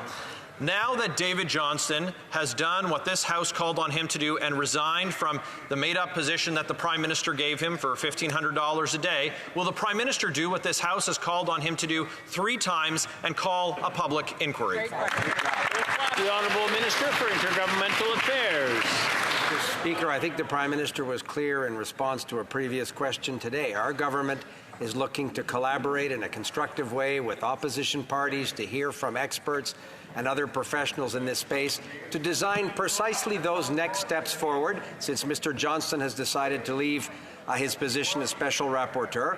And we think that Canadians would benefit from a collaborative conversation, one that we've always been inclined to have. We found it difficult on the other side, Mr. Speaker, to find a willing partner, but we're more encouraged this week than we were a week ago. Hear, hear. The honourable member for Leeds, Grenville, Thousand Islands and Rideau Lakes. Canadians haven't been encouraged by the inaction by this government. We heard today at committee that the Deputy Minister for Foreign Affairs knew for 2 years that members of this House were being targeted for intimidation by foreign state actors like the dictatorship in Beijing. And what did this government do? Absolutely nothing. It's not a comedy of errors, it's a tragedy of errors with this government. Opposition parties have 3 times called for the government to have a public inquiry and have been ready to collaborate the entire time. Will the government now make up for lost time and the wasted months on this issue and finally call a transparent public inquiry? The honourable minister. Mr. Speaker, I was surprised to hear a Conservative member speak about inaction on this file, because that's exactly what the Leader of the Opposition did for 2 years when he was Minister responsible for democratic institutions. Our government is the first government to take concrete steps to counter foreign interference in the democratic institutions. We've strengthened these measures time and time again, and now we're looking forward again to hearing constructive suggestions from the opposition about how we can work together to further strengthen these measures. That's always been our approach, and we'll continue to do that. The honourable member for Brantford Brant. Mr. Speaker, here we are. This government has been deflecting and dodging for 3 months on this issue. Canadians have not been duped. No public inquiry, no truth, and no responsibility shown by this government. Now, with David Johnson's resignation, the government has only one option: an open and independent inquiry. Canadians support it, the majority of this House supports it, and even their very own Liberal minister declared that it was never off the table. When will this government call a public inquiry? The honourable minister for Public Safety. Well, there's one thing that the honourable member said across the way that I do agree with, which is that we continue to look at all options, including a public process, to shine a light on the way in which we are fighting foreign interference, Mr. Speaker. What's important now is that the Conservatives stop with the partisan attacks, roll up their sleeves, get down to work so that we can better protect our democratic institutions. That is work that the government has been committed to doing since day one. This is not a partisan issue. We need to work together to overcome the challenges of foreign interference. Honourable member for Brantford Brant. Mr. Speaker, this whole government is about partisanship. From day one, the Prime Minister has had zero interest in letting Canadians learn the truth. He refused to tell us what he knew and why he did nothing about it. He selfishly used David Johnson to delay the process and cool the air around the issue. Now that Mr. Johnson has resigned, it's time for the Prime Minister to do what Canadians are asking. And while he laughs at me, I will ask him the question: when will he call a public inquiry right here, right now? The honourable government House Leader. Mr. Speaker, when I was in opposition, I was a critic for public safety. We asked for information on national security. We asked to be able to see into every corner of government. The minister at that time, who's now the leader of the official opposition, said no. Said no to an independent group of parliamentarians who could look into every aspect of national security. We said yes. So the members opposite had an opportunity using NSI COP. They then had an opportunity offered by the Prime Minister for the leader of the opposition to get a briefing. Also said no. They have another opportunity now to collaborate and to stop being so partisan and to put the national interest first and participate, Mr. Speaker. The honourable member, l'honorable député de Mégantic-L'Érable. The honourable member for Mégantic-L'Érable. This morning, we found out that the RCMP has launched 100 investigations into intimidation. So over 100 Canadians have possibly been intimidated by a foreign regime. A true leader, Mr. Speaker, makes decisions and takes responsibility for them. But this Prime Minister doesn't do either of those things. He doesn't make important decisions on his own. That's why he chose a special rapporteur. That's why he is having his friend, the Minister of Intergovernmental Affairs, try to waffle and avoid an independent public inquiry. It's time to finally call a public independent commission of inquiry, Mr. Speaker. The Honourable Public Safety Minister. Mr. Speaker, I would like to express my gratitude to the RCMP Commissioner who briefed the committee earlier today. The evidence, the proof of these investigations, which have been handled by the RCMP, are tangible proof of our fight against foreign interference. We need Conservatives to stop with their squabbles and picking fights, stop the partisanship. We need them to do some serious work to help us better protect our democratic institutions. The Honourable Member for Mégantic-L'Érable. 4 days ago, the special rapporteur announced his resignation, but he's still working on submitting his final report, even though the report has already lost all credibility. The Prime Minister has opted for partisanship, rejecting 3 requests from a majority of MPs in this House to call an independent public inquiry. The Prime Minister also chose a friend and member of the Trudeau Foundation, who he then literally threw under the bus instead of himself to prevent Canadians from finding out the whole truth. When will the Prime Minister launch an independent public inquiry so that we can get to the bottom of everything related to Beijing's interference? The Honourable Minister of Intergovernmental Affairs. Mr. Speaker, it's a bit rich, isn't it, that the Conservatives are bringing up partisanship in their questions.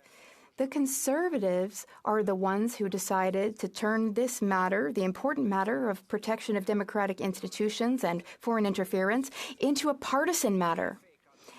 And moreover, Mr. Speaker, when they were in government, they did nothing to combat this interference, which has been a threat and was a threat during the years they were in office. We have taken action, we will continue to take action, and we hope that they will work with us. The Honourable Member for Trois-Rivières. Mr. Speaker, the Bloc Québécois is working as a team, cooperating to ensure that a public inquiry into Chinese interference is finally launched. We have submitted names of prospective commissioners in order to facilitate consensus and to ensure that the government finally launches the inquiry before we rise for the summer. But the ball is in the government's court. Of course, no one will take on the commissioner role blindly after the trap the government set for David Johnston. That's why the government needs to announce 2 things. First, that it is launching a public and independent commission of inquiry, and second, that its commissioner will be able to define its terms of reference. When will the government finally reveal its intentions? The Honourable Minister. Mr. Speaker, as the Prime Minister said a few moments ago, we appreciate the suggestions we have received from the Bloc Québécois. The potential commissioners they have suggested are excellent candidates, credible individuals. This is a good start to a substantive discussion. We share the Bloc Québécois' concerns when it comes to taking action swiftly, fast enough to not delay a public process. We look forward to working with the Bloc and with other political parties too, I hope, in order to select an individual or individuals who can lead the commission and choose the right terms of reference, and their suggestions are a great start. The Honourable Member for Trois-Rivières. Mr. Speaker, no one in their right mind would accept such a position without being assured of their independence from the government. This is why the government must announce a genuine commission of inquiry and give its future commissioner the necessary leeway with regard to its terms of reference. At this point, not revealing these key details about a commission is the main obstacle to the inquiry process. And after almost 4 months of avoiding a public inquiry, interference is still taking place. It would be easier to conclude that the government is still trying to prevent a public inquiry. What's the government waiting for to reveal its intentions and tell the public the truth? The Honourable Minister. Mr. Speaker, we are not trying to block the process. On the contrary, we are seeking to work together. The letter we received from the leader of the Bloc Québécois is an important step for us, an important step in constructive discourse. Furthermore, Mr. Speaker, NSI COP's work is ongoing. CSIS's work is ongoing as well. My colleague, the Minister for Public Safety, will have legislative action soon as well. We look forward to working collaboratively with the opposition. The Honourable Member for Laurentides-Labelle. Mr. Speaker, we don't use public commissions of inquiry to look into easy issues. They exist precisely to deal with sensitive topics where the information is not accessible because those who have the information are either afraid or unwilling to cooperate. Now, of course, it's tricky. Of course, there will be times when the hearings are held behind closed doors. Commissions of inquiry are designed to deal with that. If it wasn't sensitive, we wouldn't need a public and independent commission of inquiry. But that's where we're at today. So when will the government finally announce the public and independent commission of inquiry? The Honourable Public Safety Minister. Mr. Speaker, I would like to start by thanking our Bloc colleagues for their suggestions. My colleague brought up some issues that we will have to make decisions on. For example, how to best protect our national security institutions. There will be challenges to navigate. we can do so through open, transparent discussions. There's another investment, which is another action. There's $49 million for the RCMP. That is one way, just one way, that we can better protect Canadians. Mr. Speaker, in Oshawa, the dream of home ownership historically is within reach of young people who work hard, save for a down payment, and feel confident in their choice to be successful. Not anymore. This Liberal government has killed that dream. The Prime Minister's record deficits feed inflation, cause interest rates to approach highs not seen in years, and has killed that dream. With starter homes around $1 million, Mr. Speaker, young people are giving up hope. Will the government today state the date they will balance the budget, or will they continue to kill the dream of Canada's youngest and brightest? The Honourable Minister for Tourism. Mr. Speaker, the number one thing that the Conservative Party of Canada could do to help with the affordability of housing for Canadians from coast to coast to coast is to stop grandstanding in this place, to actually support a budget that helps Canadians. $4 billion for the Housing Accelerator Fund, $4 billion for Indigenous housing, Mr. Speaker, money to make sure that the cities can actually put up housing where it's needed. This is all bluff and bluster. We're here acting for Canadians from coast to coast to coast. The Honourable Member for Bellechasse is HML-Lévis. Thank you very much, Mr. Speaker. Mr. Speaker, this Prime Minister's inflationary policies are causing real harm, and sometimes it's incredibly sad. One example, the exponential rise in rents. They have doubled, and many people are ending up on the streets. There's a disabled woman on Montreal's South Shore. She has to stay in a motel room that she pays for on credit with her credit card because she can't find suitable accommodation at a reasonable price. Mr. Speaker, what does this Prime Minister have to say to this woman who is suffering and struggling today? The Honourable Parliamentary Secretary. Thank you, Mr. Speaker. Here's what I have to say to that woman. We have built 500,000 units. 500,000 units were either renovated or built. Now, Mr. Speaker, when we talk about access to housing, that also relates to the right to housing. And thus far, the Conservative Party has opposed the right to housing. The Honourable Member for Bellechasse is HML-Lévis. Mr. Speaker, young people are living in basements. Students are living in shelters. Another heartbreaking example for you. There's a Montreal couple. They have to sleep in their car because they can't find affordable housing. The government is spending recklessly, and that spending is driving up inflation. They need to take action now, today. What is their plan to return to a balanced budget, Mr. Speaker? The Honourable Parliamentary Secretary. Mr. Speaker, my colleagues across the way, I encourage them to talk amongst themselves so that they can actually decide on what they want to say to Canadians. Do they want us to invest in housing? Because that's what we're doing. Do they want us to stop the National Housing Strategy? What do they want? They need to decide amongst themselves and then tell Canadians. Mr. Speaker, the rising cost of rent is hitting thousands of Canadians of all ages hard who are seeing their leases increase by up to 55%. This is completely immoral, Mr. Speaker, just like this Prime Minister, who is more concerned with giving out rebates than finding solutions to inflation. Mr. Speaker, does this worn-out government see that rent increases no longer make sense, and can it get busy finding solutions to really help Canadians? The Honourable Minister for Sports. If the Conservatives take to heart the issues of Canadians, they should show the example when they're in the House. They should vote in favour for measures that we have implemented to help people that need it the most. Like, for example, reduced costs for childcare. For example, helping families to bring their children and their seniors to dentists.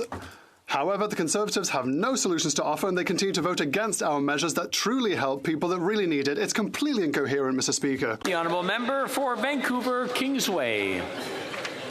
Today, New Democrats introduced our plan to deliver prescription medicines for all. Our push comes after the health minister blocked reforms meant to save Canadians billions on drug costs. Mr. Speaker, too often we've seen this government put the interests of big pharma ahead of patients, and it's now clear that only public pharmacare will save our healthcare system billions and help millions of people. So will the health minister assure Canadians that he'll put their health ahead of pharmaceutical industry profits and implement the NDP Pharmacare plan? The Honourable Minister of Health. Thank you, Mr. Speaker, and thank you to our colleague for his collaboration and support towards building and tabling a bill on pharmacare in the next few months. Now, that is going to lead to greater accessibility, greater affordability, and greater appropriateness of the use of drugs in this country. We look forward to reviewing his bill and look forward to working with all members of this House towards a better drug system for all Canadians. The Honourable Member for Vancouver East. People are struggling to pay their rent, buy groceries, afford their medication.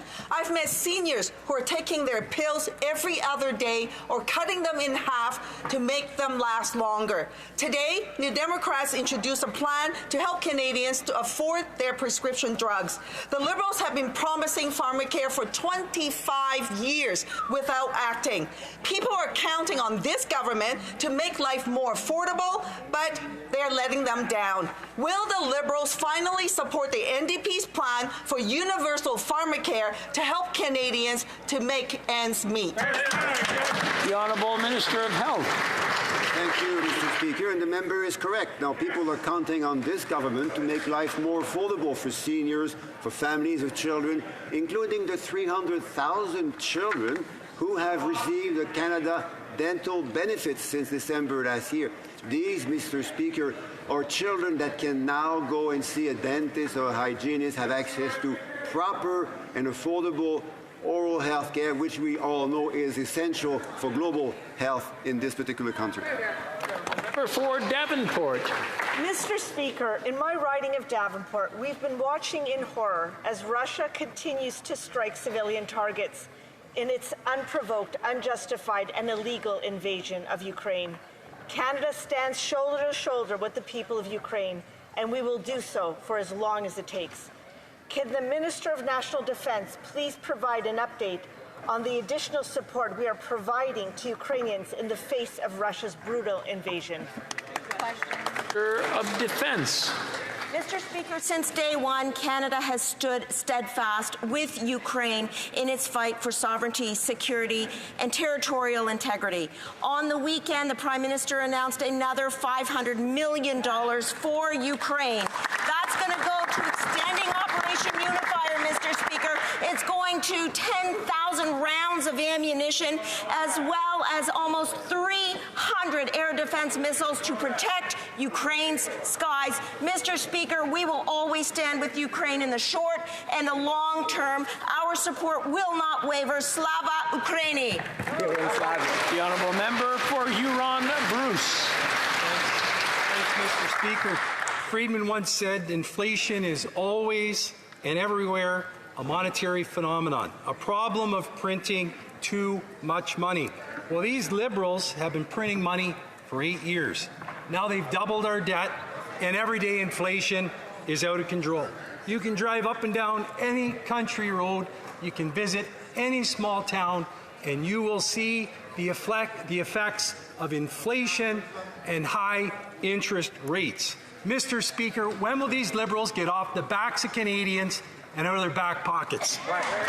The Honourable Minister for Tourism. Mr. Speaker, I understand the challenges that Canadians are facing right now, and so does our government. But you heard it right there, Mr. Speaker. Once again, the Conservative Austerity Caucus on overdrive. Mr. Speaker, what would they cut? The Canada Child Benefit that actually provides thousands of families in my riding of Edmonton Centre with supports every month? Would they cut the new dental program that is providing supports to 11 million Canadians from coast to coast to coast? Or, Mr. Speaker, maybe they just don't care about Canadian workers and they'll cut their benefits. Austerity there, supports here. That's our job. We're going to keep doing it. Good job. The Honourable Member for Huron-Bruce. I think that cabinet minister needs to get out of his ivory tower and wake up to everyday common problems that Canadians face.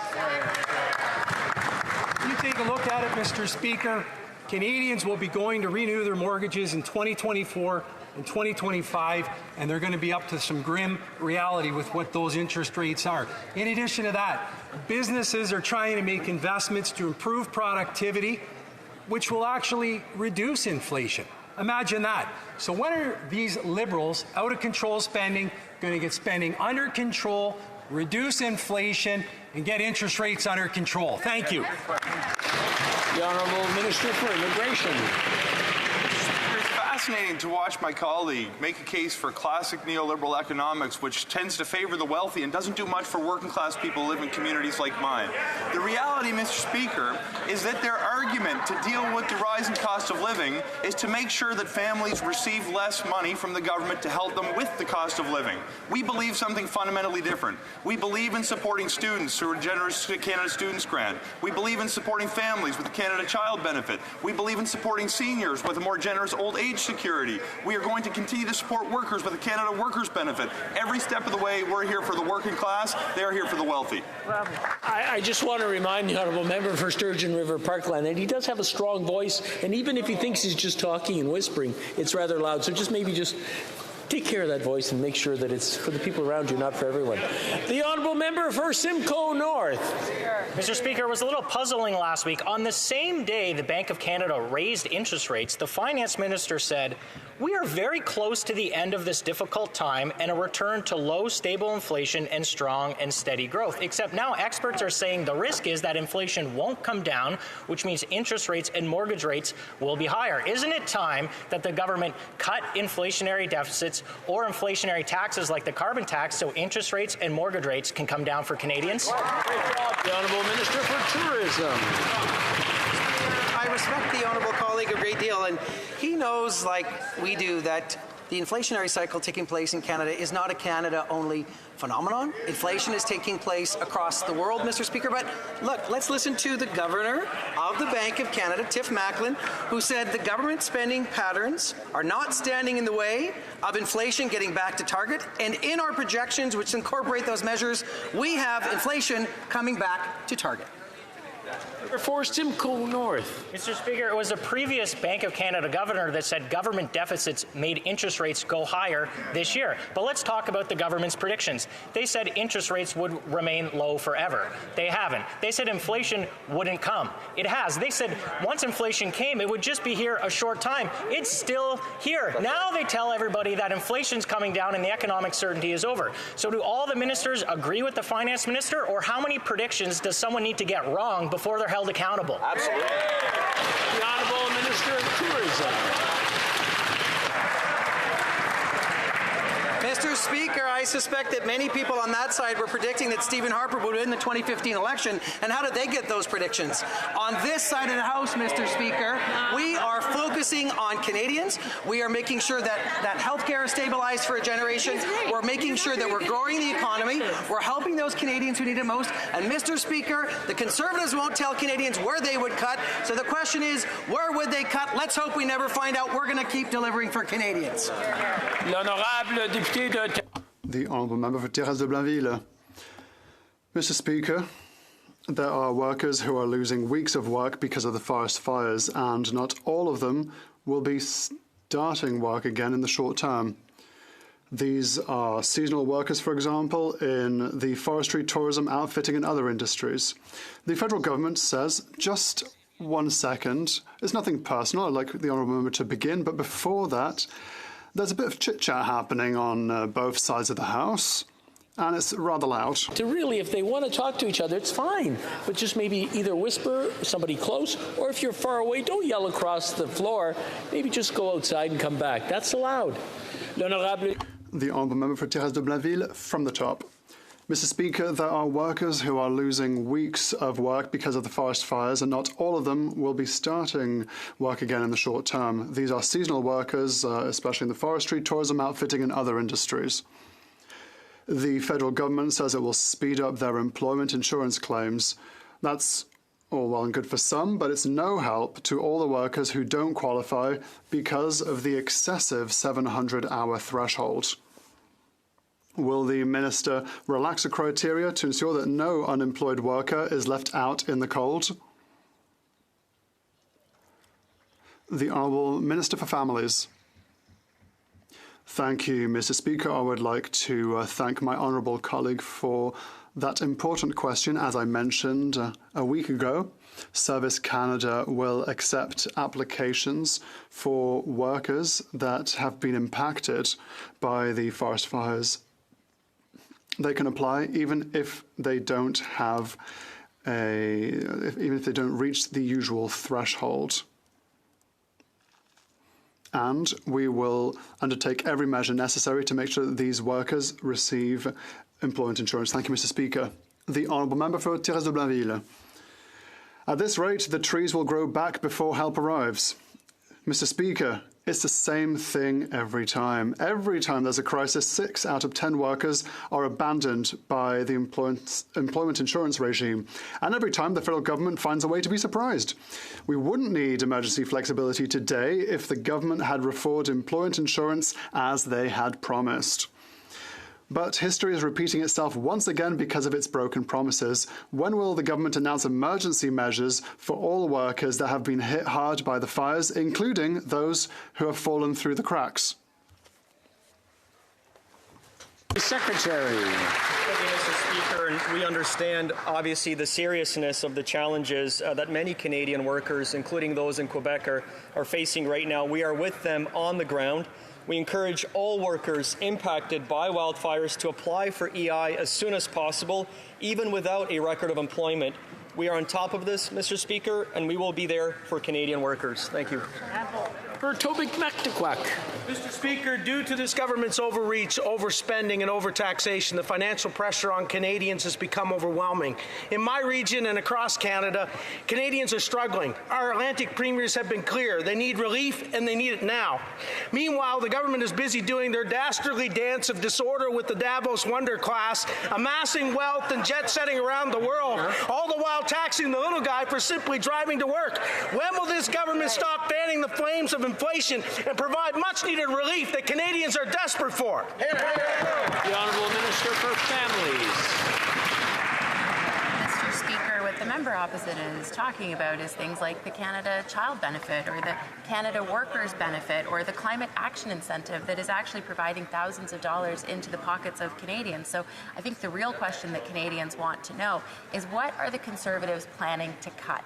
What services, what benefits are they planning to cut that Canadians will no longer have access to? We saw under, the decade of darkness, if my colleague wants to continue with the alliteration of Harper, that they cut services and benefits to Canadians. Well, on this side of the House, Mr. Speaker, we believe in supporting Canadians. Thank you.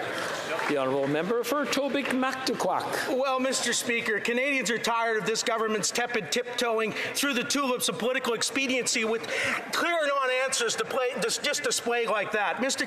Speaker, Canadians are financially battered, beaten, and broken, and are tired of being belittled. When will this government end the delays, the denials, and the deflection, and finally address the escalating dismay of being overlooked, overwhelmed, and overtaxed? Canadians are desperate for relief. When is it coming? The Honourable Minister for Families. I will grant him that he can make an alliteration, but what he clearly can't do is see the policies that are actually helping Canadians. Mr. Speaker, what Canadians need to know is what are the Conservatives planning on cutting? Because what they're talking about are services and supports for Canadians. Mr. Speaker, we are there for the lowest income, most vulnerable Canadians. We have cut poverty for children in this country in half since 2015. Mr. Speaker, poverty under the Conservatives flatlined. They did nothing to help low-income Canadians. We don't believe that's the right process, and we're going to continue to support them. Thank you. For Carlton Trail, Eagle Creek. After 8 years, this Prime Minister is out of touch, and Canadians are out of money. The Liberals' out-of-control spending has caused inflation to reach record levels. That's not all that's reaching record levels, Mr. Speaker. More Canadians are using food banks than ever before. In fact, just last month, the food bank in Saskatoon held a food drive, as food bank usage has reached a new record of 24,000 people monthly. Will the Prime Minister reverse his inflationary policies so that Canadians can afford to put food on the table? The Honourable Minister for Natural Resources. Thank you, Mr. Speaker. And certainly affordability is a critically important concern to this government. We have done enormous things to work with Canadians to try to ensure that affordability is something that It applies to everyone in this country, and certainly we agree with the opposition that it's an important issue that needs to be addressed. But talk about out of touch, Mr. Speaker. We are seeing forest fires across this country that are the product of climate change. We are facing a party that has no policy on climate change. In fact, it's not even clear that they believe in climate change and the scientific reality of climate change. Talk about out of touch, Mr. Speaker. The Honourable Member for Dorval-Lachine-LaSalle. Mr. Speaker, my colleague, the Minister for Family, Children and Social Development, was in Montreal yesterday to announce a major contribution to social finance, not only for Quebec, but for all of Canada. Can the Minister tell us more about the Social Finance Fund? How this fund will help to increase the positive impact that socially oriented organizations have on our society? Thank you. The Honourable Member for Families. Yesterday we celebrated the launch of this fund, which is a $755 million initiative aimed at stimulating the growth of the social finance market. This plays a crucial role in the fight against issues such as access to affordable housing, food insecurity, and poverty. By facilitating access to flexible financing opportunities, the fund helps social purpose organizations to grow, innovate, and deepen the impact of their actions on society, the economy, and the environment. Thank you, Mr. Speaker. Honourable Member for Lambton, Kent, Middlesex. Mr. Speaker, the carbon tax could cost each farmer $150,000 per year, and that's before the second carbon tax comes next month. This tax on tax drives up the cost of food production. It's simple math. If it costs a farmer more to grow food, it's going to cost Canadians more to feed their families, and it's going to put the future of our Canadian farms at risk. No farms, no food, Mr. Speaker. So will this government give Canadians a break and axe their carbon taxes? The Honourable Parliamentary Secretary. Thank you, Mr. Speaker. In this country, rage farming is not an agricultural policy. On this side of the House, we believe in investing in farmers. We've invested $500 million to support our agricultural sector. We've invested almost $1 billion to support farmers' transition as they buy new equipment to lower their carbon footprint, Mr. Climate change is real. In 2021, 30% of grains didn't make it to market. On that side of the House, they still don't have a climate plan. That's right. The Honourable Member for Lambton, Kent. Speaker, you can't fight fires with inflation.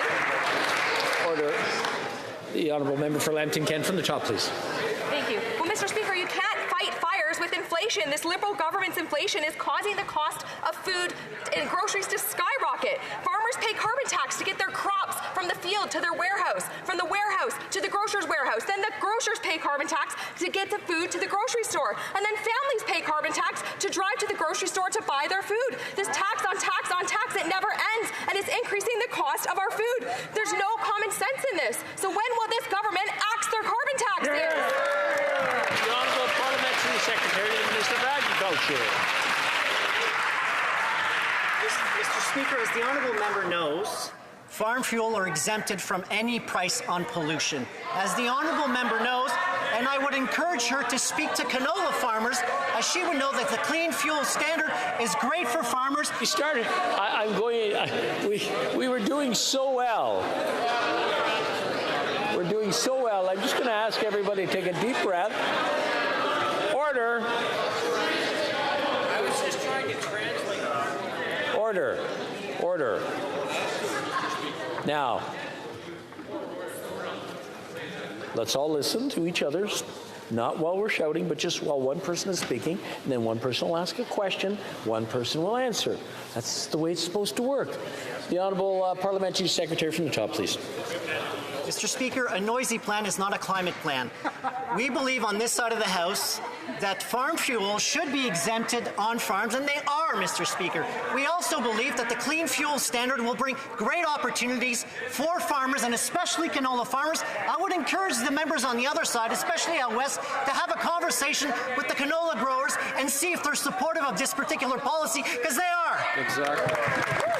The Honourable Member for Kamloops, Thompson Caribou. Mr. Speaker, the Liberals are at it again, trying to silence those who disagree. Because I clapped in support of a public inquiry, the Attorney General sent an email from his official account. The email outlined that he was the Minister of Justice and Attorney General. It clearly threatened my legal reputation and my professional future.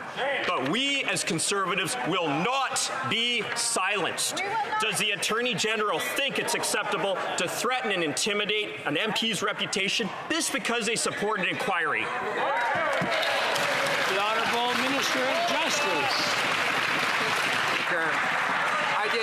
Mr. Speaker, I did nothing of this sort. Mr. Speaker, I was deeply disappointed.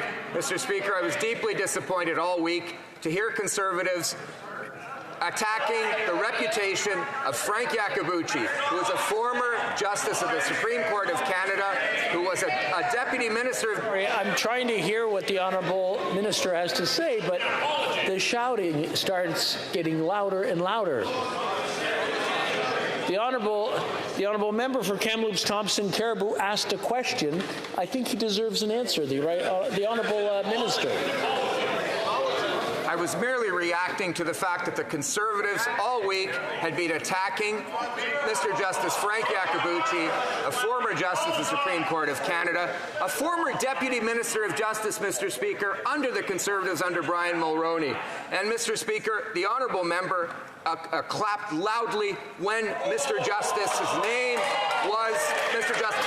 The honourable member for Don Valley East. Well, thank you very much, Mr. Speaker. Bill C-21 was designed to be part of a larger solution in mitigating gun violence here in Canada. We know that banning handguns was one part of the solution, but we also know that preventative measures can have a major impact on gun violence. Mr. Speaker, our government is investing resources into supporting programs aimed at working with young people to prevent them from getting involved in crime at a young age.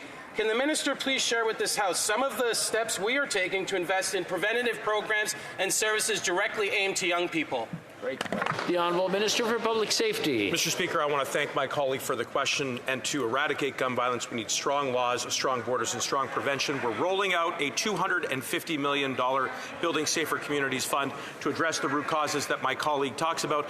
But I also want to call on the leader of the Conservative Party of Canada to free his Conservative senators, free the bill. Bill C-21 is in the Senate right now. We need to read it, debate it, and pass it into law so that we can save lives. It's only the Conservatives who continue to stand in the way in this legislation. All other four parties in this House passed it. Let's save lives. Thank you very much. The honourable member for Skeena-Bulkley Valley. Mr. Speaker, if the Roberts Bank Terminal 2 port expansion is fully automated, it could cause a ripple effect across other Canadian ports that cost thousands of jobs. Mr. Speaker, I'm going to start again if you don't mind. Yeah, this is... Okay, thank you. Just pipe down a little bit in the rage farm here. Yeah. I'm sorry.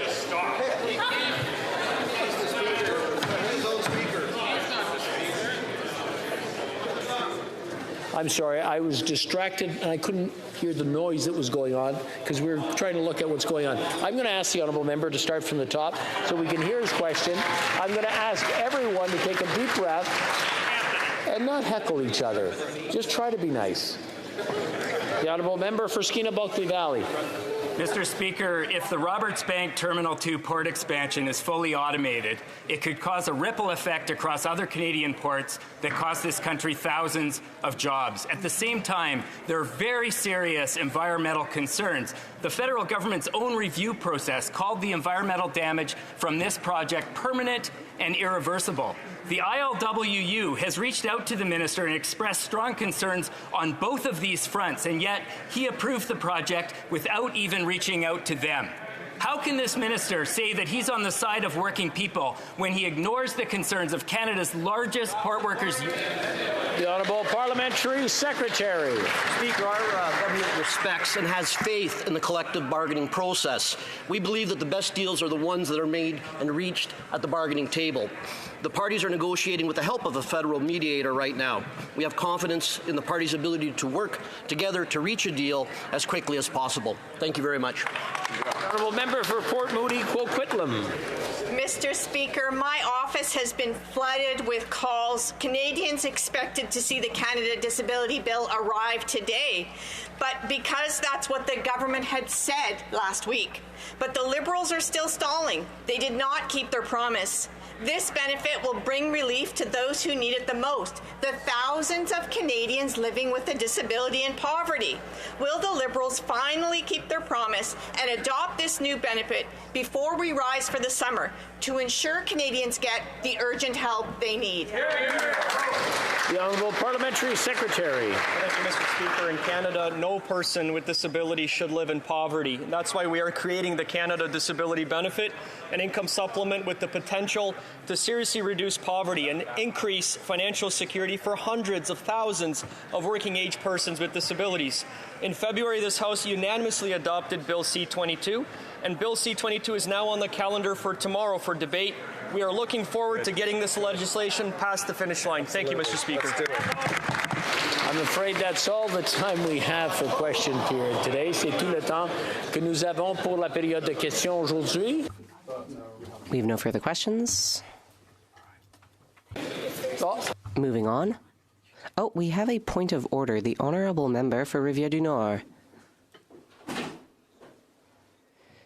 There has been discussions between the parties. I believe that there will be unanimous consent for the following motion. Given that French is one of Canada's 2 official languages, and that the 1982 Constitution gives just one moment, there's an issue with interpretation.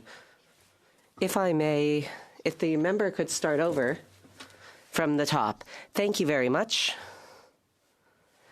So, Mr. Speaker, there has been consultations among the parties.